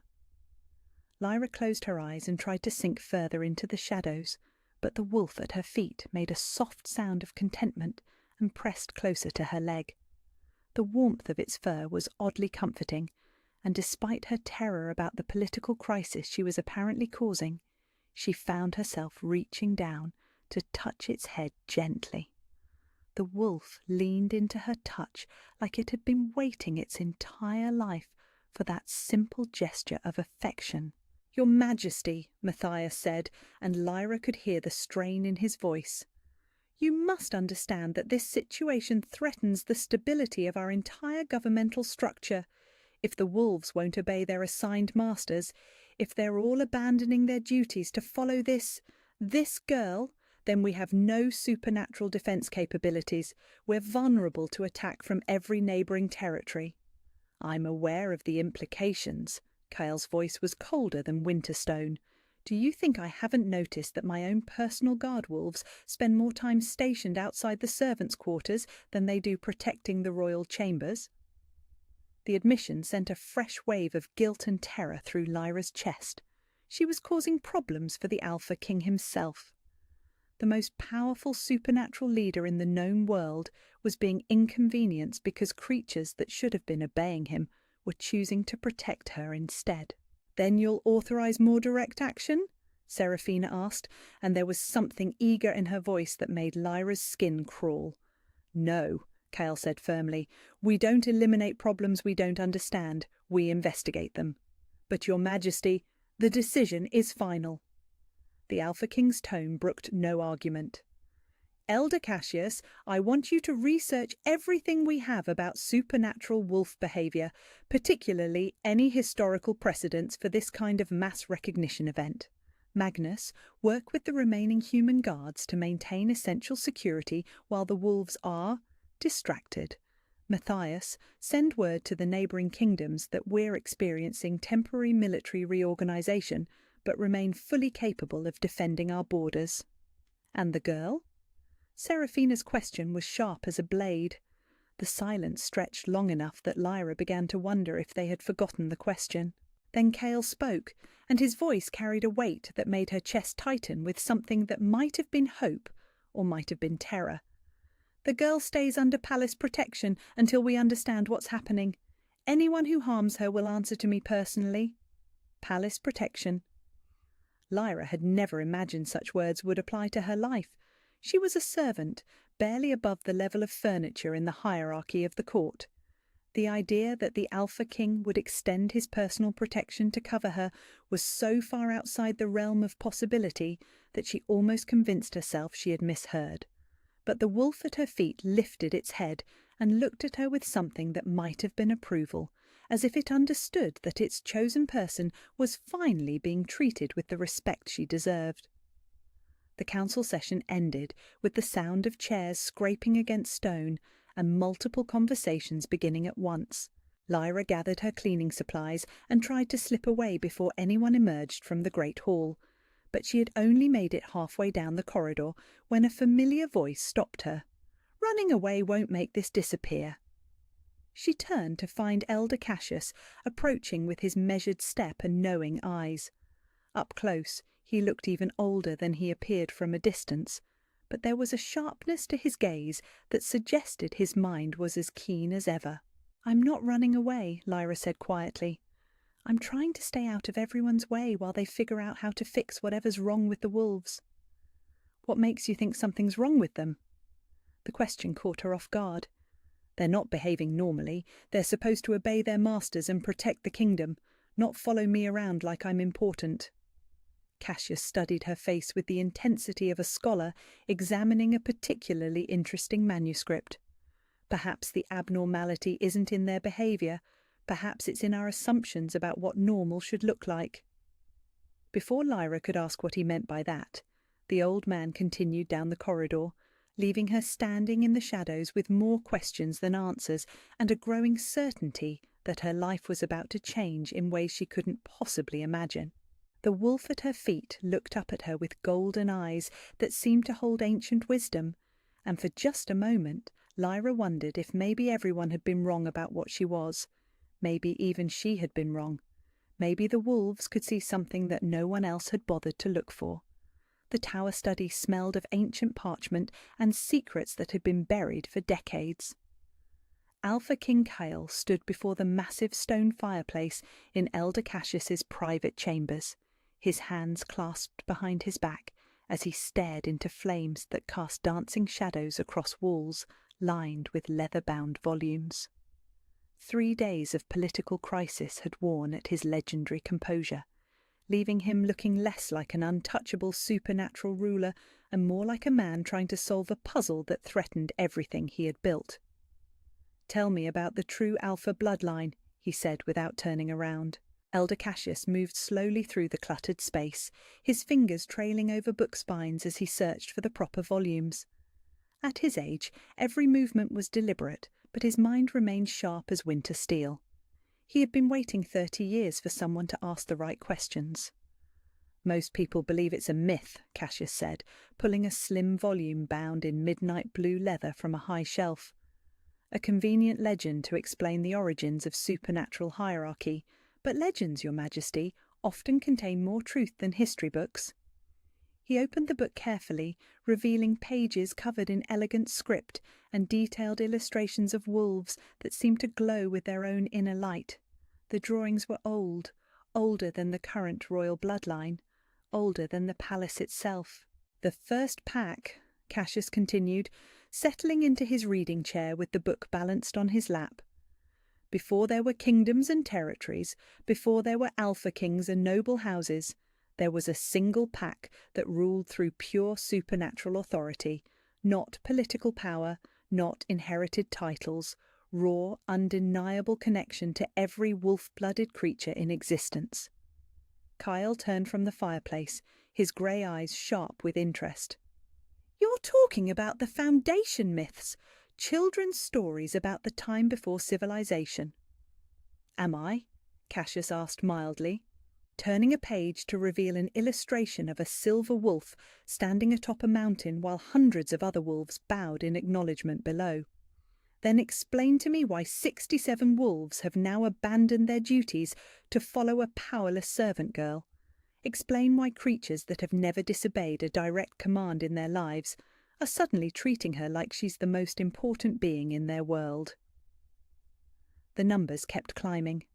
Every hour brought reports of more wolves arriving at the palace gates, drawn by something they couldn't articulate but couldn't resist. The situation had moved beyond crisis into the realm of the impossible, and Kyle's advisors were starting to panic. "What happened to this first pack?" Kyle asked, moving closer to examine the ancient illustrations. Cassius turned several pages, revealing images that grew progressively darker. Wolves lying dead in pools of blood, burning buildings, figures in dark cloaks standing over scenes of devastation. "They were systematically hunted down and eliminated," Cassius said quietly, "not by humans, who wouldn't have been capable of such a feat, but by other supernatural bloodlines who feared what the true alphas represented. If one person could command absolute loyalty from every wolf in existence, what did that mean for the political structures those other bloodlines had built?" "When?" "The final massacre happened 32 years ago." Cassius's voice carried the weight of personal memory. "I was there, Your Majesty. I served as advisor to the last true Alpha King, watched his entire bloodline burned out of existence in a single night of coordinated attacks." Kyle felt something cold settle in his stomach. 32 years ago, that would make any surviving children exactly the right age to be a 17-year-old servant girl who has spent her entire life being told she's powerless. Cassius closed the book gently, assuming, of course, that anyone survived. The silence stretched between them, broken only by the crackling of the fire and the distant sound of wolves howling somewhere in the palace grounds. Kyle had heard that sound every night since the courtyard incident, a chorus of voices calling to something they recognized but couldn't reach. "You think she's one of them," Kyle said. It wasn't a question. "I think," Cassius said carefully, "that wolves don't lie. They can't be bribed or threatened or convinced to act against their deepest instincts. If they recognize her as their true alpha, then that recognition exists whether we understand it or not." Kale began to pace, his movements sharp with the energy of a caged predator. Everything about this possibility went against his understanding of how the world worked. He had built his rule on the foundation of inherited power, political alliances and carefully maintained supernatural hierarchies. The idea that someone with a stronger claim might have been living under his own roof, invisible and dismissed, challenged every assumption he had made about his own authority. "But she has no power," he said. "I've seen her. I've spoken with her. She can't shift, can't command, shows no supernatural abilities whatsoever." "Suppression magic," Cassius said simply. "It's theoretically possible to bind someone's supernatural nature so completely that even they don't know what they truly are. The spell work would be incredibly complex, requiring constant reinforcement, but it could be done. Why? To keep her alive. If she had shown even a hint of true alpha abilities as a child, she would have been hunted down and eliminated like the rest of her bloodline. Whoever hid her did so by making sure she appeared to be exactly what she believes herself to be, nobody special." Kyle stopped pacing, his mind racing through implications that grew more staggering with each passing second. If Lyra was truly the heir to the true alpha bloodline, if she possessed the kind of supernatural authority that could command absolute loyalty from every wolf-blooded creature in existence, then everything changed. His own rule, his planned mating to Lady Seraphina, the entire political structure of the kingdom, everything. "There's something else," Cassius said quietly. "Something I should have mentioned earlier, but I needed to be certain." "What?" "Your wolf has been restless since the courtyard incident, hasn't it? More agitated than usual, pulling toward places where she's likely to be, becoming increasingly difficult to ignore?" Kyle's hands clenched into fists. His inner wolf had indeed been acting strangely, pacing and whining and demanding attention in ways it never had before. He had attributed it to stress from the political crisis, but now that Cassius mentioned it, the timing was suspicious. "What are you suggesting?" "True alphas don't just command the loyalty of wolves, Your Majesty. They form supernatural bonds with other alpha-level bloodlines.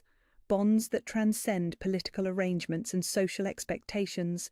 Bonds that are—" Cassius paused, choosing his words carefully. "Bonds that are recognized by the soul itself. Mate bonds." The words hung unspoken in the air between them, but Kyle heard them as clearly as if Cassius had shouted them. His wolf's restlessness, the electric tension he felt whenever he was near Lyra, the way his supernatural senses seemed hyper-aware of her presence even when he was trying to ignore her entirely. "This is impossible," he said, but there was less conviction in his voice than before. "Is it? You've felt it, haven't you? That pull toward her that has nothing to do with curiosity about the wolf situation and everything to do with something deeper than rational thought?" Kyle had felt it.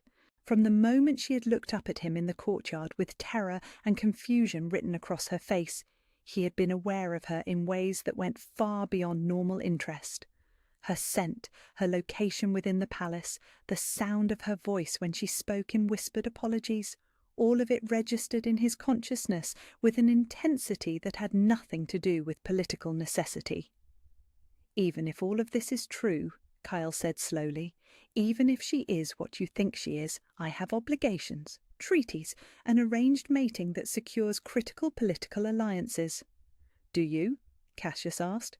"Or do you have the opportunity to unite two true alpha bloodlines in a bond that would stabilize supernatural politics for generations? Your arranged mating with Lady Seraphina serves the political needs of the current moment. A mate bond with a true alpha serves the needs of history itself." The magnitude of what Cassius was suggesting hit Kale like a physical blow. Not just the personal implications of discovering his mate in the most unlikely person imaginable, but the political ramifications of such a revelation. If Lyra was truly the true alpha heir, if she could command the absolute loyalty of every wolf-blooded creature in existence, then she wasn't just his equal, she might be his superior. "How do we find out for certain?" he asked. Cassius smiled, and there was something almost paternal in his expression. "We break the suppression spell. We show her what she truly is and let her choose whether to claim her birthright." "And if we're wrong? If she's just an ordinary servant girl who somehow triggered an unprecedented supernatural phenomenon, then we deal with that reality. But Your Majesty? Cassius leaned forward in his chair, his ancient eyes sharp with certainty. I've lived through the rise and fall of 3 royal bloodlines. I've seen political marriages that secured kingdoms and love matches that destroyed them. I've watched power change hands through conquest and inheritance and supernatural awakening. And in all that time, I have never seen anything like what your wolves are doing for that girl. Kyle stared into the fire, watching flames dance patterns that reminded him of golden light and electrical connections, and the way his chest tightened every time Lyra looked directly at him. His wolf was pacing again, demanding action, demanding recognition of something it understood better than his rational mind ever could. If we do this, he said quietly, if we break whatever spell is hiding her true nature, there's no going back. Everything changes. Everything has already changed, Cassius pointed out. The only question is whether we acknowledge it or continue pretending that normal rules still apply to a situation that stopped being normal the moment 12 battle wolves chose to protect her instead of obeying you. Outside the tower windows, the sound of howling rose again, dozens of voices calling to their hidden alpha, with a longing that transcended the boundaries between human and wolf, between servant and royalty, between what was and what could be. Kyle closed his eyes and let himself really feel his wolf's restlessness for the first time since the courtyard incident. The desperate need to be near her. The protective fury that rose whenever he thought about the casual cruelty she had endured. The bone-deep certainty that she belonged to him and he belonged to her in ways that had nothing to do with political convenience and everything to do with supernatural truth. How long will the ritual take? He asked. 3 days of preparation. The breaking itself will happen in a single night, but she'll need time to integrate the power safely. And the political situation? Will resolve itself once she's able to demonstrate her true authority. Hard to argue with absolute supernatural recognition. Kyle opened his eyes and met Cassius's gaze. Do it. Make the preparations. Your Majesty, Cassius said gently, there's one more thing you should consider. What? If she truly is your mate, if the bond activates when her power is unleashed, you'll be bound to her for life. No political arrangements will be able to change that. No royal obligations will supersede it. Are you prepared for that possibility? Kyle thought about Lady Seraphina's perfect beauty and political connections. He thought about the treaties and alliances that his arranged mating would secure. He thought about the careful plans he had made for his reign and his dynasty. Then he thought about grey eyes filled with confusion and terror, about the way Lyra had apologized for disrupting his demonstration, even while his own wolves formed protective formations around her, about the pull in his chest that grew stronger every time she was near. Yes, he said, I'm prepared. The decision settled into his bones with the weight of destiny accepting its proper course. Tomorrow he would begin the process of discovering whether the most powerless person in his kingdom was actually the most powerful creature he had ever encountered, and whether she was meant to be his queen. Lady Seraphina Blackthorne had built her entire life around becoming a queen, and she would not allow some pathetic servant girl to steal her destiny. She stood at the tall windows of her private chambers, watching the courtyard below, where clusters of wolves continued their vigil around the areas where the girl worked. 73 wolves now. The number climbed daily, and with each new arrival, Seraphina's carefully constructed future crumbled a little more. The marriage contract with Alpha King Kyle had been signed when she was 12 years old, sealed with blood magic and political necessity. 15 years of preparation, 15 years of training in royal protocol, supernatural politics, and the subtle arts of influence. 15 years of shaping herself into the perfect queen for the most powerful ruler in the known world. And now some broken nothing of a girl was threatening to destroy it all. My lady, her personal maid Helena, entered quietly, carrying the morning reports that Seraphina had demanded from her network of informants throughout the palace. The kitchen servants are reporting strange behaviour from the girl.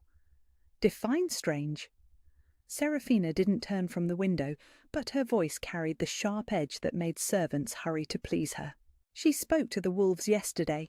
Actual words, not just the usual apologies and whimpering.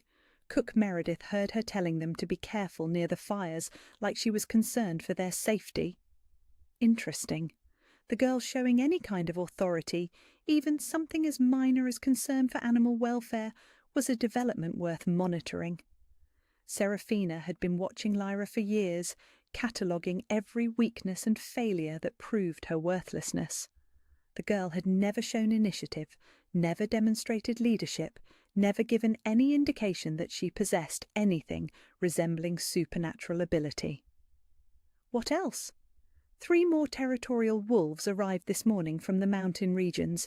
They're asking to join whatever pack formation is developing around her. Helena paused. My lady, the servants are starting to talk. They're saying maybe she's not as powerless as everyone assumed.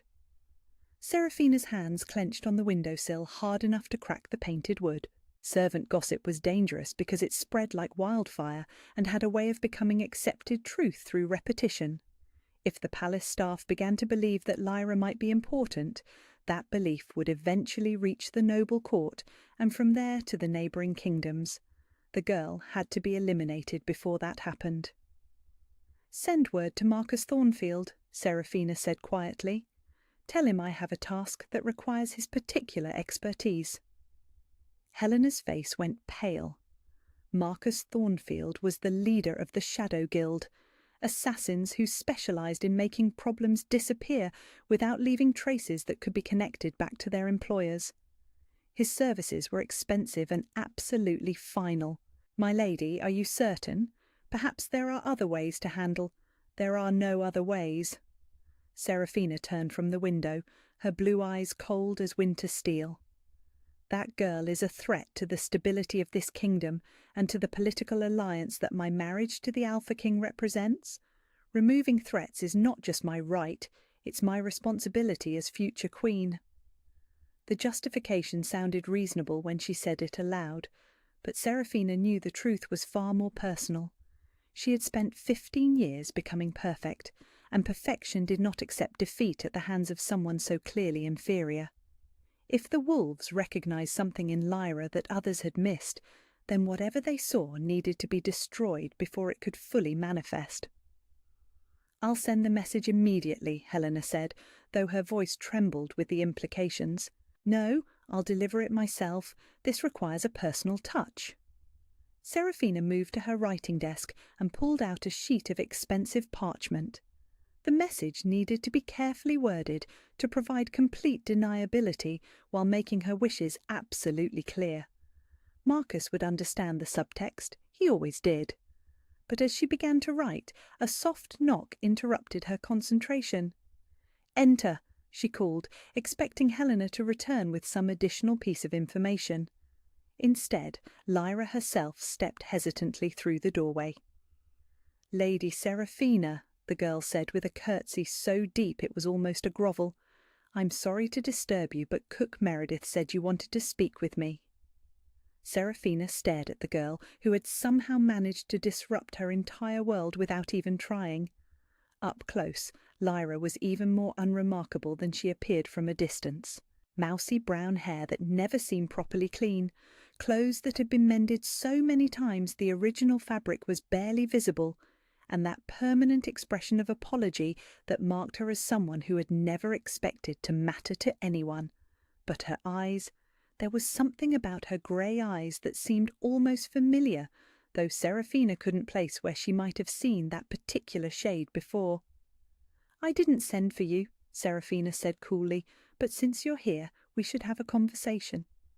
She gestured to the chair across from her desk, noting how Lyra perched on the very edge as if she expected to need to flee at any moment. Good. Fear was useful. "You must be terrified," Seraphina said, her voice warm with false sympathy. "All this attention from the wolves, disrupting the Alpha King's demonstration. having the entire court talking about you. It must be overwhelming for someone who's spent her whole life trying to remain invisible." "It is," Lyra admitted, her voice barely above a whisper. "I don't understand what's happening. I keep hoping it will stop, that they'll lose interest and go back to their normal duties." "But they haven't, have they? If anything, more keep arriving." Seraphina leaned forward slightly, studying Lyra's reaction. "The servants are starting to whisper that maybe you're not as powerless as everyone believed. Maybe there's something special about you that we all missed." Lyra's hands twisted in her lap. "There's nothing special about me. I can't shift, I can't do magic. I can barely manage my cleaning duties without making mistakes. Whatever's wrong with the wolves, it's not because of anything I did." The desperation in her voice was genuine, which made Seraphina's next move even more effective. She rose from her chair and moved around the desk, settling beside Lyra with an expression of concerned understanding. "Of course you didn't do anything wrong," she said gently, "but you have to understand the position this puts everyone in. The Alpha King's authority depends on the absolute loyalty of his wolves. If they're choosing to follow you instead of him, it creates a political crisis that could destabilize the entire kingdom." "I never asked them to follow me," Lyra said, and tears were beginning to form in her grey eyes. "I would never try to undermine the Alpha King's authority. I know my place." "I'm sure you do. You seem like a good girl who's been caught up in circumstances beyond your control." Seraphina reached over and took Lyra's hands in hers, noting how the girl flinched at the unexpected contact. "That's why I want to help you." Hope flickered across Lyra's face. "Help me." "There are ways to make this stop. Techniques to break whatever supernatural connection might be drawing the wolves to you. It would require some discomfort on your part, but it would return everything to normal and remove you from the centre of all this dangerous attention." Seraphina moved to the tea service that Helena had prepared earlier, pouring 2 delicate cups from the silver pot. The liquid was a pale golden colour, fragrant with herbs that would mask the subtle addition she had made to Lyra's portion. "You would do that?" Lyra asked, accepting the cup with trembling hands. "You would help me fix this?" "Of course." Seraphina settled back in her chair with her own cup, watching as Lyra lifted hers to her lips. "We women must look after each other, especially when supernatural politics threaten to overwhelm us." The poison was not meant to be fatal. Not yet. Seraphina needed to understand what she was dealing with before taking more permanent action. This was merely a test dose, designed to gauge Lyra's supernatural resistance while appearing to be nothing more than a gesture of kindness. Lyra took a small sip, then another, her expression relaxing slightly as the warm liquid seemed to ease some of her tension. "Thank you," she said softly. "I was beginning to think everyone saw me as a problem to be eliminated." "Never," Seraphina lied smoothly. "You're just a victim of circumstances beyond your control." They sat in comfortable silence for several minutes, Seraphina watching carefully for any signs that the poison was taking effect. The herbs she had chosen should have produced drowsiness, nausea, and disorientation within moments of consumption. Even someone with minor supernatural resistance would show some reaction. But Lyra continued sipping her tea with no apparent distress. "This is delicious," Lyra said, finishing the last of her cup. "What kind of tea is it?" "Impossible." Seraphina had used enough concentrated nightshade to incapacitate a grown wolf, and the girl was acting as if she had consumed nothing more dangerous than chamomile. Either her information about the poison's potency was incorrect, or Lyra possessed supernatural resistance that was far stronger than her apparent powerlessness suggested. "A family blend," Seraphina said carefully, "passed down through generations of noble houses." She poured another cup for Lyra, this time adding twice the amount of concentrated poison. If the girl truly had no supernatural abilities, this dose would be fatal within the hour. If she survived it, then Seraphina would have her answer about what she was dealing with. "You're so kind to me," Lyra said, accepting the second cup with a grateful smile. "I don't think anyone has ever invited me to take tea before." "You deserve kindness," Seraphina replied, watching intently as Lyra began drinking the second poisoned cup.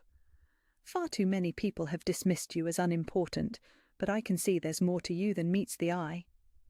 This time, Seraphina was certain she would see results. The amount of nightshade in that cup could kill a horse. But Lyra finished the entire serving without showing even the slightest sign of distress. "I should get back to my duties," Lyra said, rising from her chair with steady movements and clear eyes.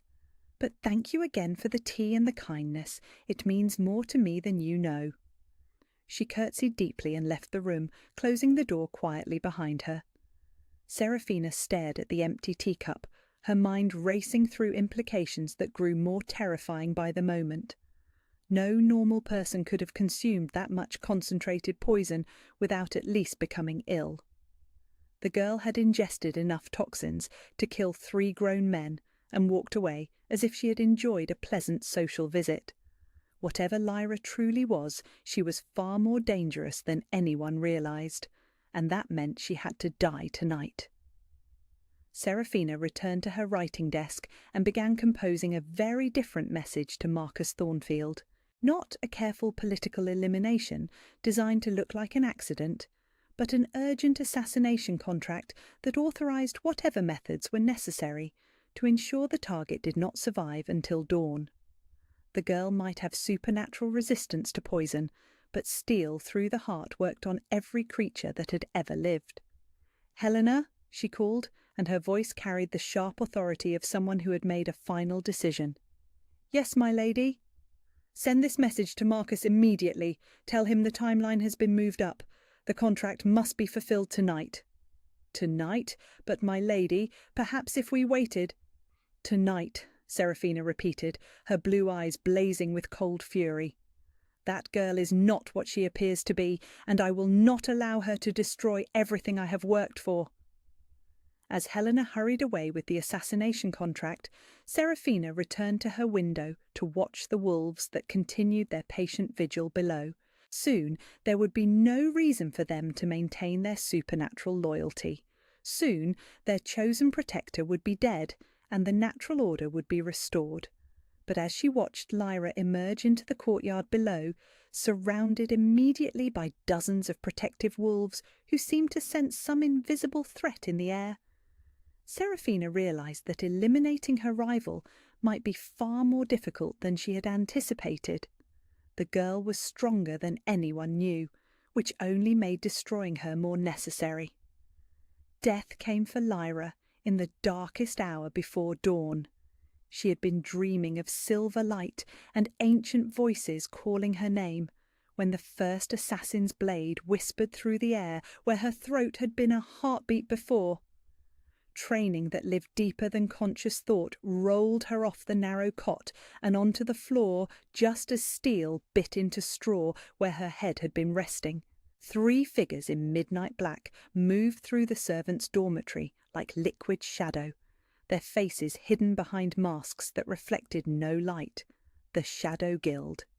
Even in her terror, Lyra recognized the legendary assassins who could slip past any guard, penetrate any defense, eliminate any target without leaving traces of their presence. They had come for her. "Please," she whispered, scrambling backward between the rows of sleeping cots where other servants remained lost in exhausted slumber. "I haven't done anything wrong. I don't know why you're here." The lead assassin raised his blade, and starlight caught the edge in a line of silver promise. He moved with the fluid precision of someone who had killed countless times before, who saw her as nothing more than another contract to fulfill before disappearing into the night. Then the howling began. Every wolf in the palace grounds erupted into sound at the same moment, a chorus of rage and protective fury that shattered the pre-dawn quiet like breaking glass. The assassins froze, their heads turning toward the dormitory windows as the voices rose in volume and intensity, until the very stones seemed to vibrate with supernatural wrath. "Impossible," one of the assassins breathed. "How did they know?" The wolves knew, because they had been waiting. The dormitory door exploded inward as Fenris launched himself through the opening with enough force to tear the heavy wood from its hinges. Behind him came a torrent of fur and fangs and golden eyes blazing with protective fury. Battle wolves and patrol wolves and ancient creatures that had travelled from distant territories, all converging on the threat to their chosen alpha with the coordinated precision of a supernatural army. The first assassin died before he could scream. Fenris's jaws closed around his throat with the finality of judgment, and the man who had killed dozens of targets without mercy disappeared beneath a mass of silver-tipped black fur. The sound was wet and terrible, and over in seconds. The second assassin spun toward the approaching pack, his blade flashing as he tried to carve a path through creatures that moved like living shadows. Steel met supernatural hide in a series of ringing impacts, but for every wolf that fell back with bleeding cuts, 3 more took its place. Lyra pressed herself against the stone wall and watched in horrified fascination as creatures she had been feeding scraps to for years transformed into an unstoppable force of nature. These were not the gentle animals that had been following her around the palace, content to sit peacefully at her feet while she worked. These were predators in their truest form, and they were absolutely furious. The third assassin reached her first. His blade descended toward her heart with professional efficiency, and Lyra knew with crystalline certainty that she was about to die. She had no weapon, no training, no supernatural abilities that might save her. She was exactly what she had always been, a powerless servant girl who had somehow attracted the wrong kind of attention. But as the steel came down, something deep in her chest ignited like a flame touching oil. "Protect them!" The words tore from her throat with a force that surprised her, carrying an authority she had never possessed and never imagined she could command. But more shocking than the voice was the immediate response it triggered. Every wolf in the dormitory turned toward her with expressions of absolute recognition. They had been waiting their entire lives to hear that voice. The assassin's blade never reached her heart. Greyback intercepted the strike with his own body, taking steel between his ribs with a snarl of pain and fury. Behind him, Shadowmane and 6 others formed a defensive wall around Lyra that no human force could penetrate. "Kill her!" the surviving assassin shouted, blood streaming from cuts where wolf fangs had found their mark. "The contract must be fulfilled!" But Lyra was no longer the terrified girl who had awakened to death in the darkness. Something had awakened with that commanding voice, something that recognized the wolves' devotion and knew how to respond to it. "Guard the others," she said, and her voice carried clearly through the chaos. "Don't let them hurt the servants." The wolves spread throughout the dormitory like a protective net, positioning themselves between the assassins and the sleeping servants who were finally beginning to stir at the sounds of battle. Not a single innocent person would be harmed while these creatures drew breath.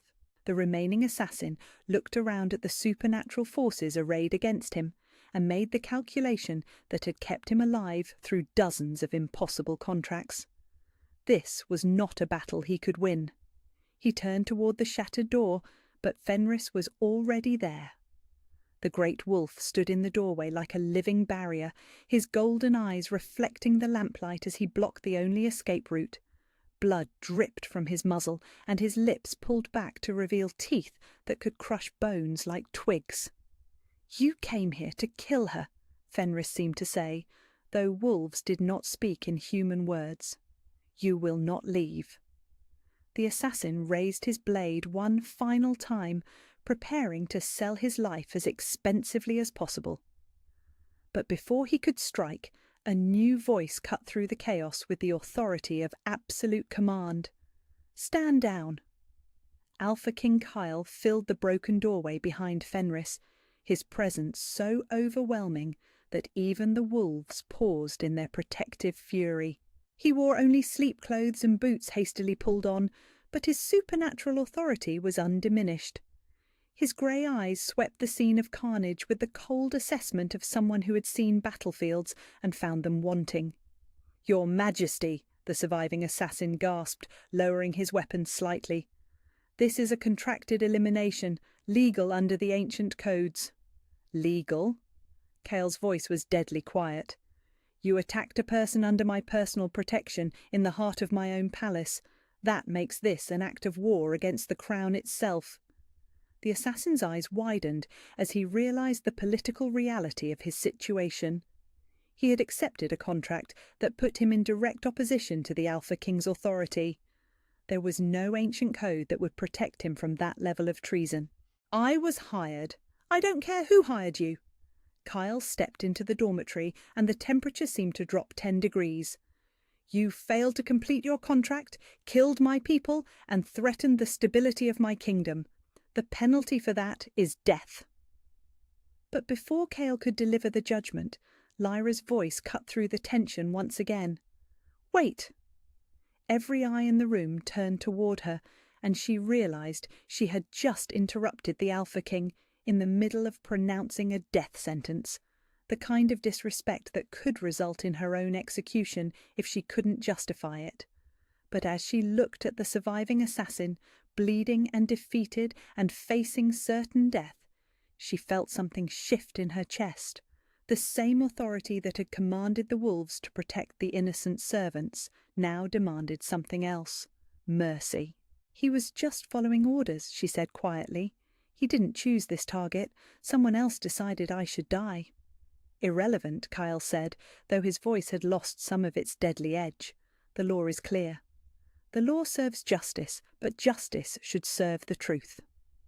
Lyra took a step forward, and the wolves parted to let her move closer to the Alpha King. "Let him live long enough to tell us who hired him, then we can address the real threat." The assassin looked between Lyra and Kyle with the desperate hope of someone who had expected to die and suddenly glimpsed the possibility of survival. "I'll tell you everything," he said quickly. "Names, payment methods, the full contract details, everything." Kyle studied Lyra's face with an intensity that made her stomach flutter with that strange electric tension she had felt during their previous encounters. But this time there was something else in his expression, something that looked almost like approval.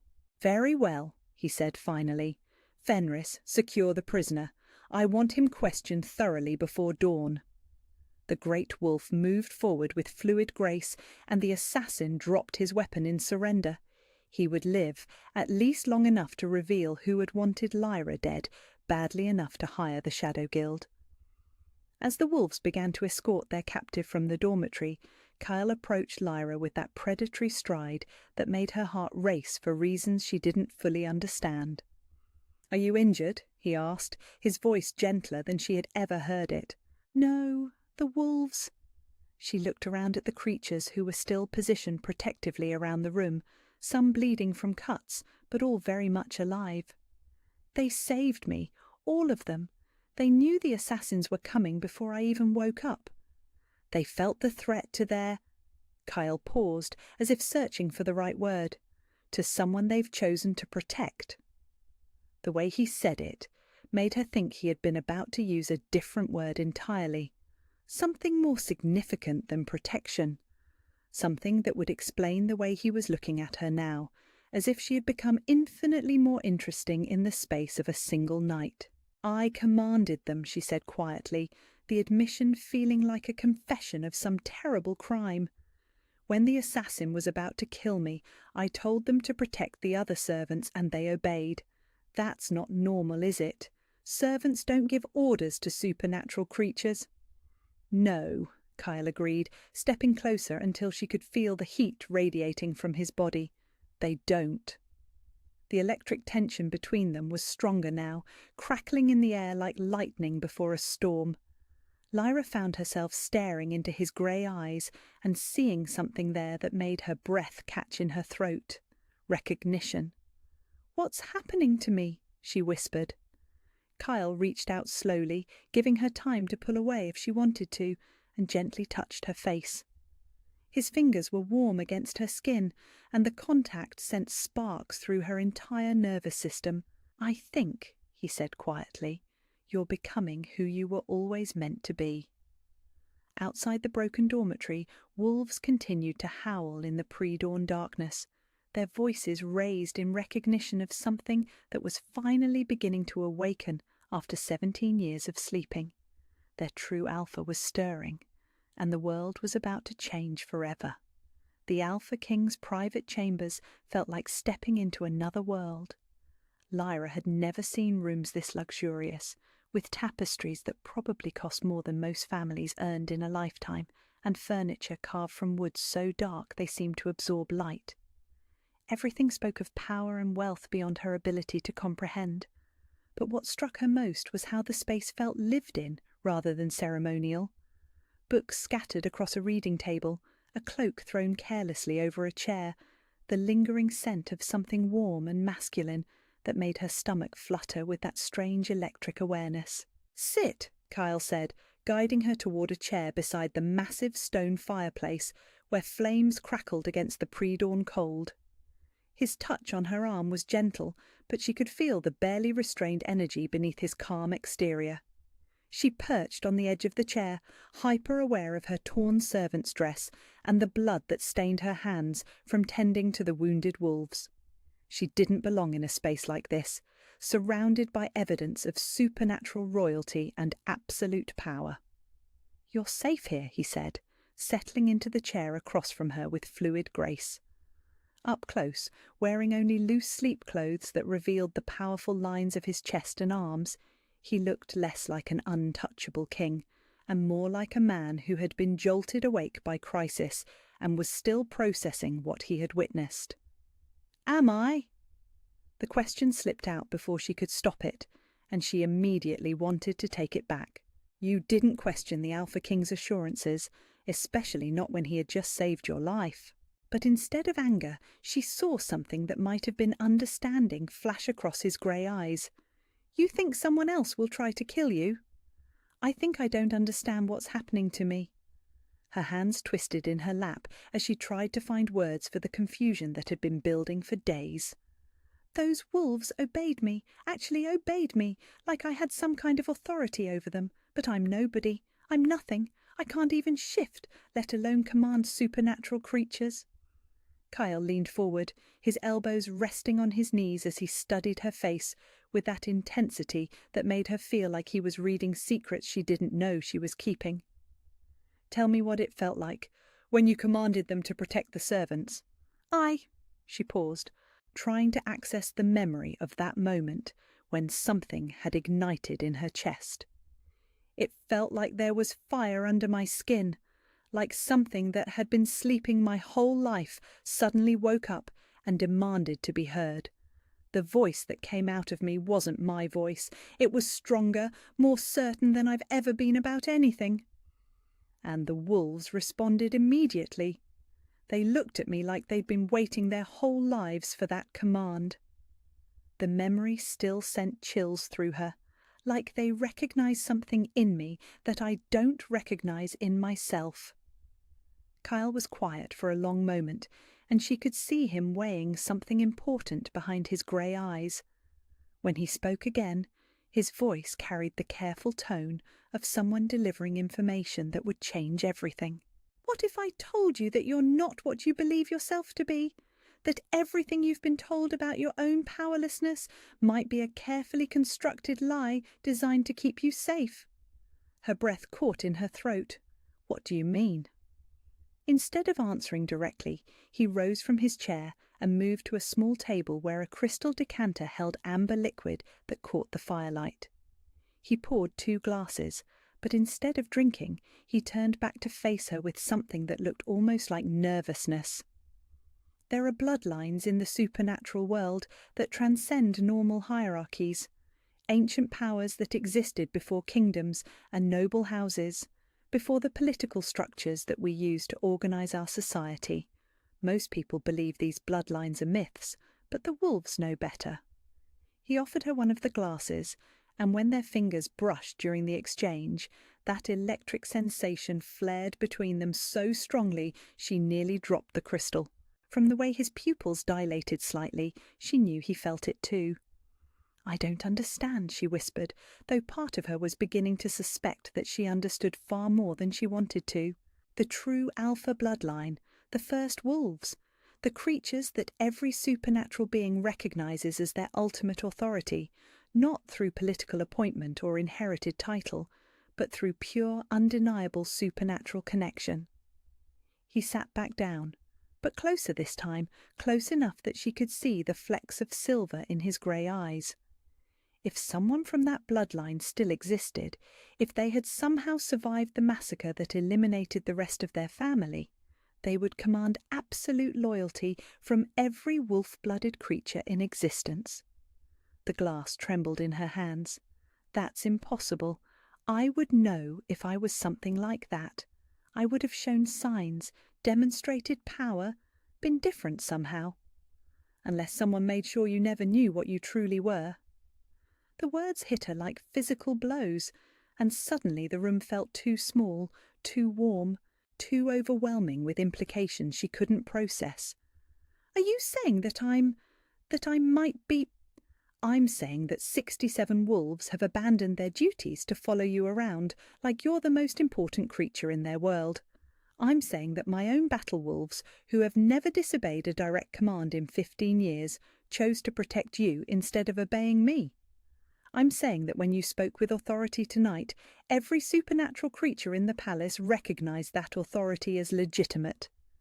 She set the glass down with shaking hands and pressed her palms against her temples, trying to organize thoughts that kept slipping away like water. But I'm nobody. I'm a servant. I clean floors and empty waste buckets and try to stay invisible so no one notices how useless I am. What if visibility was dangerous for you? What if staying hidden was the only thing that kept you alive long enough to reach adulthood? The question hung in the air between them, loaded with possibilities that terrified her. If what he was suggesting was true, then everything she believed about herself, everything she had been told about her own nature, was a lie. But more than that, it meant she had spent 17 years living as a shadow of what she truly was. I can't be what you're suggesting, she said desperately. I would feel it, wouldn't I?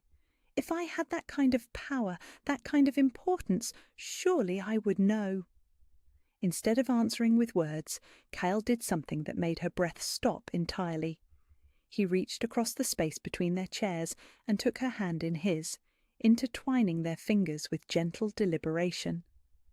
The moment their skin made full contact, the world exploded into golden light. The sensation was indescribable, like lightning and honey, and coming home after a lifetime of wandering all at once.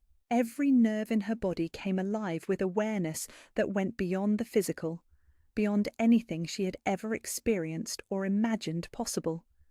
She could feel his heartbeat as if it were her own, could sense his thoughts and emotions bleeding into hers until she couldn't tell where she ended and he began.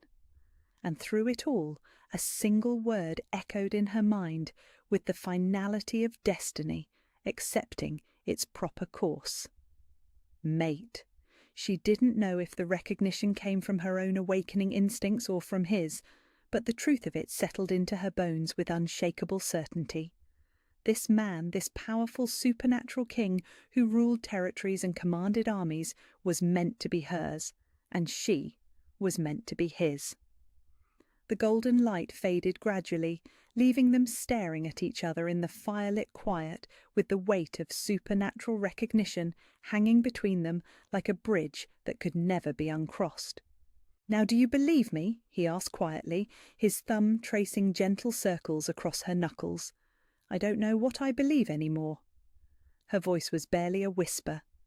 That feeling, that connection, what was it?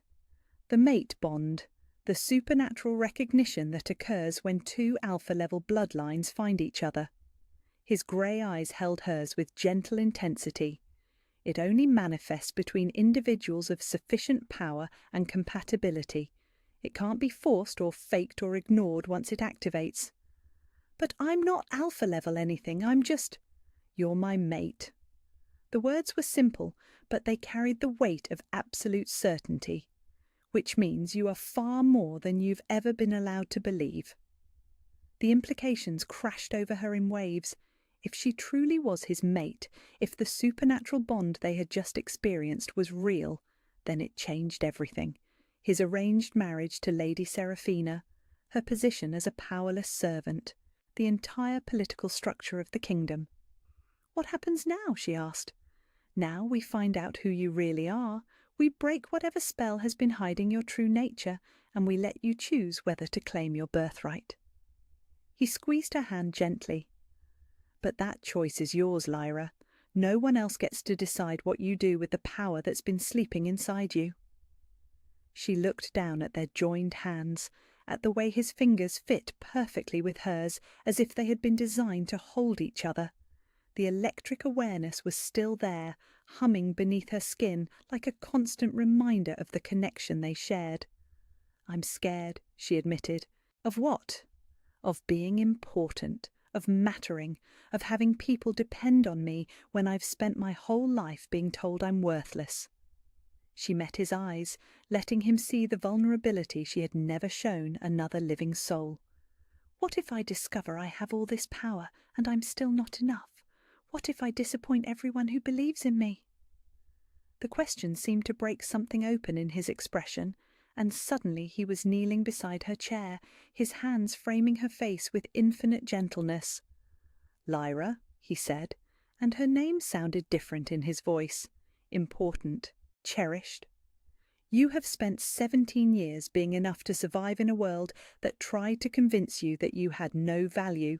You commanded loyalty from creatures that are incapable of lying about what they recognize.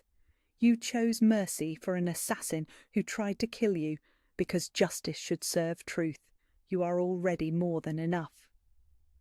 The words settled into the hollow space in her chest where she had carried the certainty of her own worthlessness for as long as she could remember.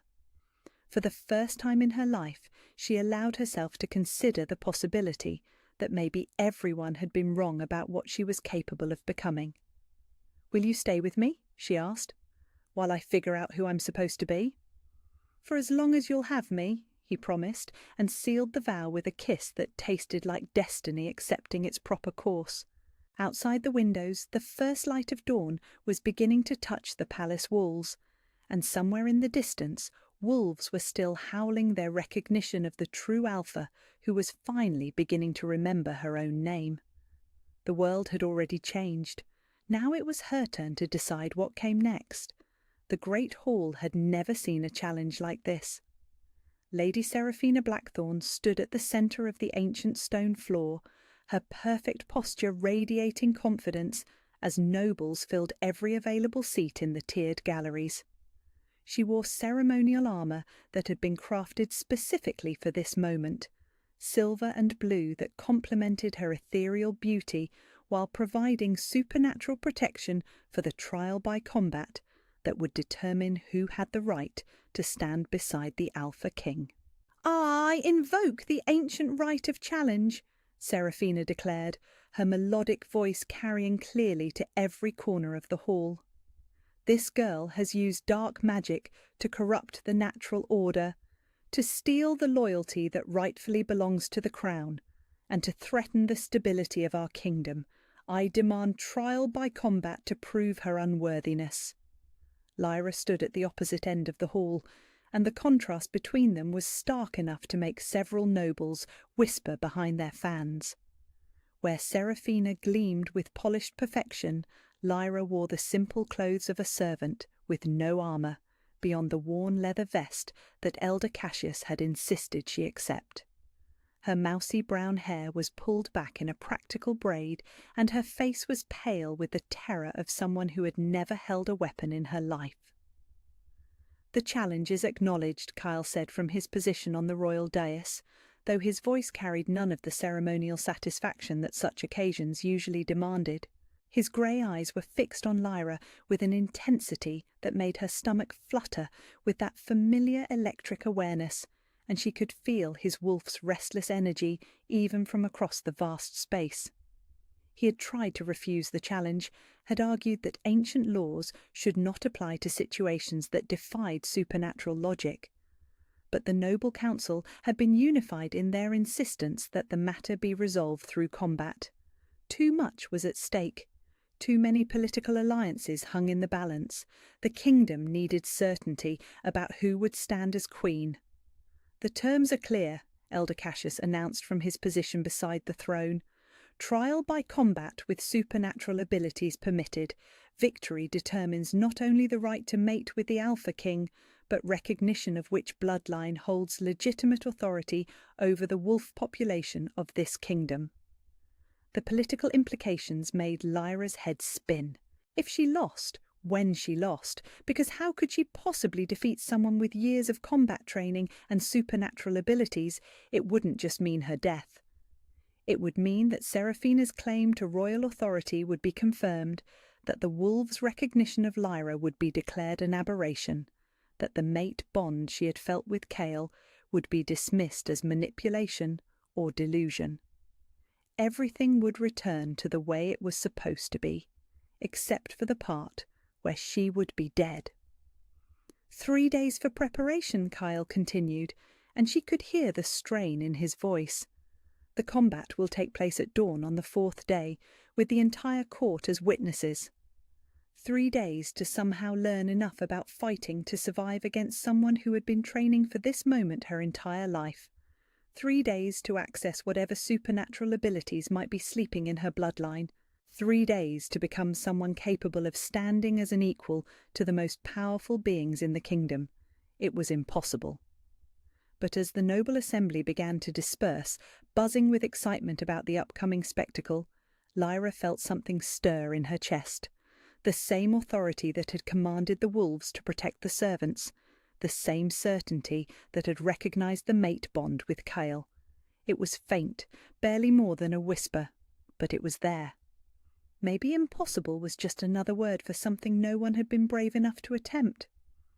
"You don't have to do this," Kyle said, appearing at her side with that fluid grace that made her heart race. The nobles were too focused on their conversations to pay attention to his quiet words, but she could feel the desperate concern radiating from him. "Yes, I do." She turned to face him fully, and for the first time since the challenge had been declared, her voice was steady.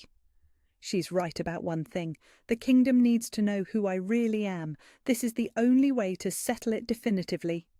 "She could kill you." "She could try." The words surprised her with their calm certainty.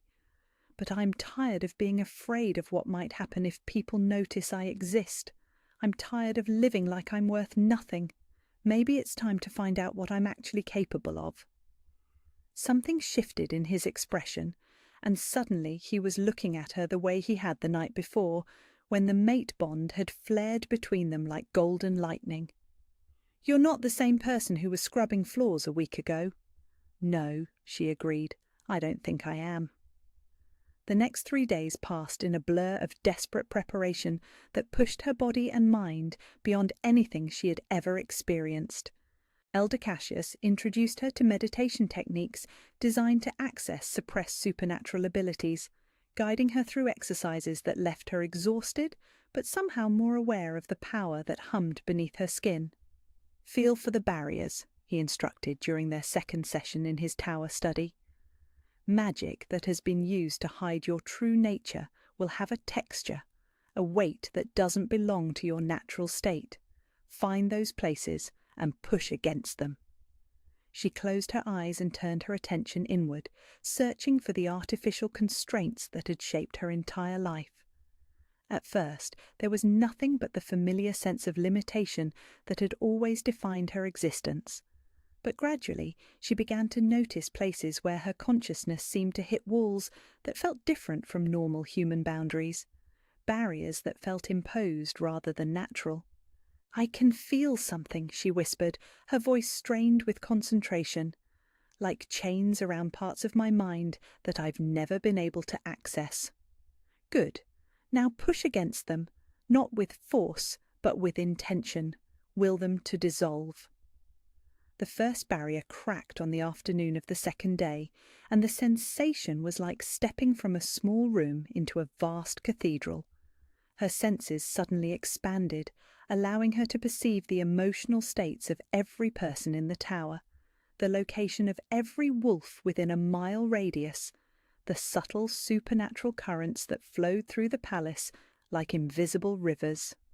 "Remarkable," Cassius breathed, watching as her eyes began to glow with faint silver light. "Your natural abilities are far stronger than I expected. Someone invested enormous energy in keeping this hidden." With her expanding awareness came physical changes that were both exhilarating and terrifying. Her reflexes sharpened until she could track the flight of individual dust motes in sunbeams. Her strength increased to the point where she accidentally crushed a stone goblet while reaching for water. Her healing factor activated, mending small cuts and bruises within minutes of receiving them, but most significantly, her connection to the wolves deepened until she could sense their thoughts and emotions as clearly as her own. They were excited, more than excited. They were vibrating with anticipation for the moment when their true alpha would finally reveal herself to the world. They knew she would win the challenge because they could feel the power building in her with each passing hour. Their certainty became her certainty. On the final night before the combat, Kyle found her in the palace gardens where she had been practicing the fighting techniques that Captain Marcus had reluctantly taught her. The movements felt natural now, as if her body was remembering skills that had been bred into her bloodline over generations. "How do you feel?" he asked, settling on the stone bench where she had been resting between training sessions. "Different." She considered the question seriously, taking inventory of the changes that had transformed her over the past 3 days. "Stronger, more aware. Like I've been living my entire life with most of my senses turned off, and they're finally starting to work properly. And the challenge tomorrow? I'll win." The words came out with quiet confidence that would have been impossible a week earlier. "Not because I'm a better fighter than Seraphina, but because I'm fighting for something more important than political position or inherited privilege." "What's that?" She turned to meet his grey eyes, letting him see the certainty that had been growing stronger with each barrier that cracked in her mind. "The right to choose my own destiny. The right to be who I really am instead of who other people decided I should be. The right to stand beside the person I'm meant to love without having to apologize for existing." The mate bond hummed between them, stronger now that her supernatural senses were awakening, and she could feel his wolf's fierce pride in her transformation. Tomorrow she would either claim her true identity or die in the attempt. But tonight she was exactly who she was meant to be, a true alpha who was finally ready to fight for her place in the world. "Whatever happens tomorrow," Kyle said, taking her hand and sending sparks of golden awareness through her entire nervous system, "I want you to know that meeting you has changed everything about how I understand power and worthiness and what it means to rule." "Good," she said, squeezing his fingers gently. "Because after tomorrow we're going to have a kingdom to transform together." The promise hung in the night air between them like a vow, and somewhere in the distance 67 wolves lifted their voices in a howl of recognition that echoed off the palace walls until it sounded like the song of destiny itself. Dawn would bring the trial that would determine the future of the kingdom. Lyra had never been more ready for anything in her life.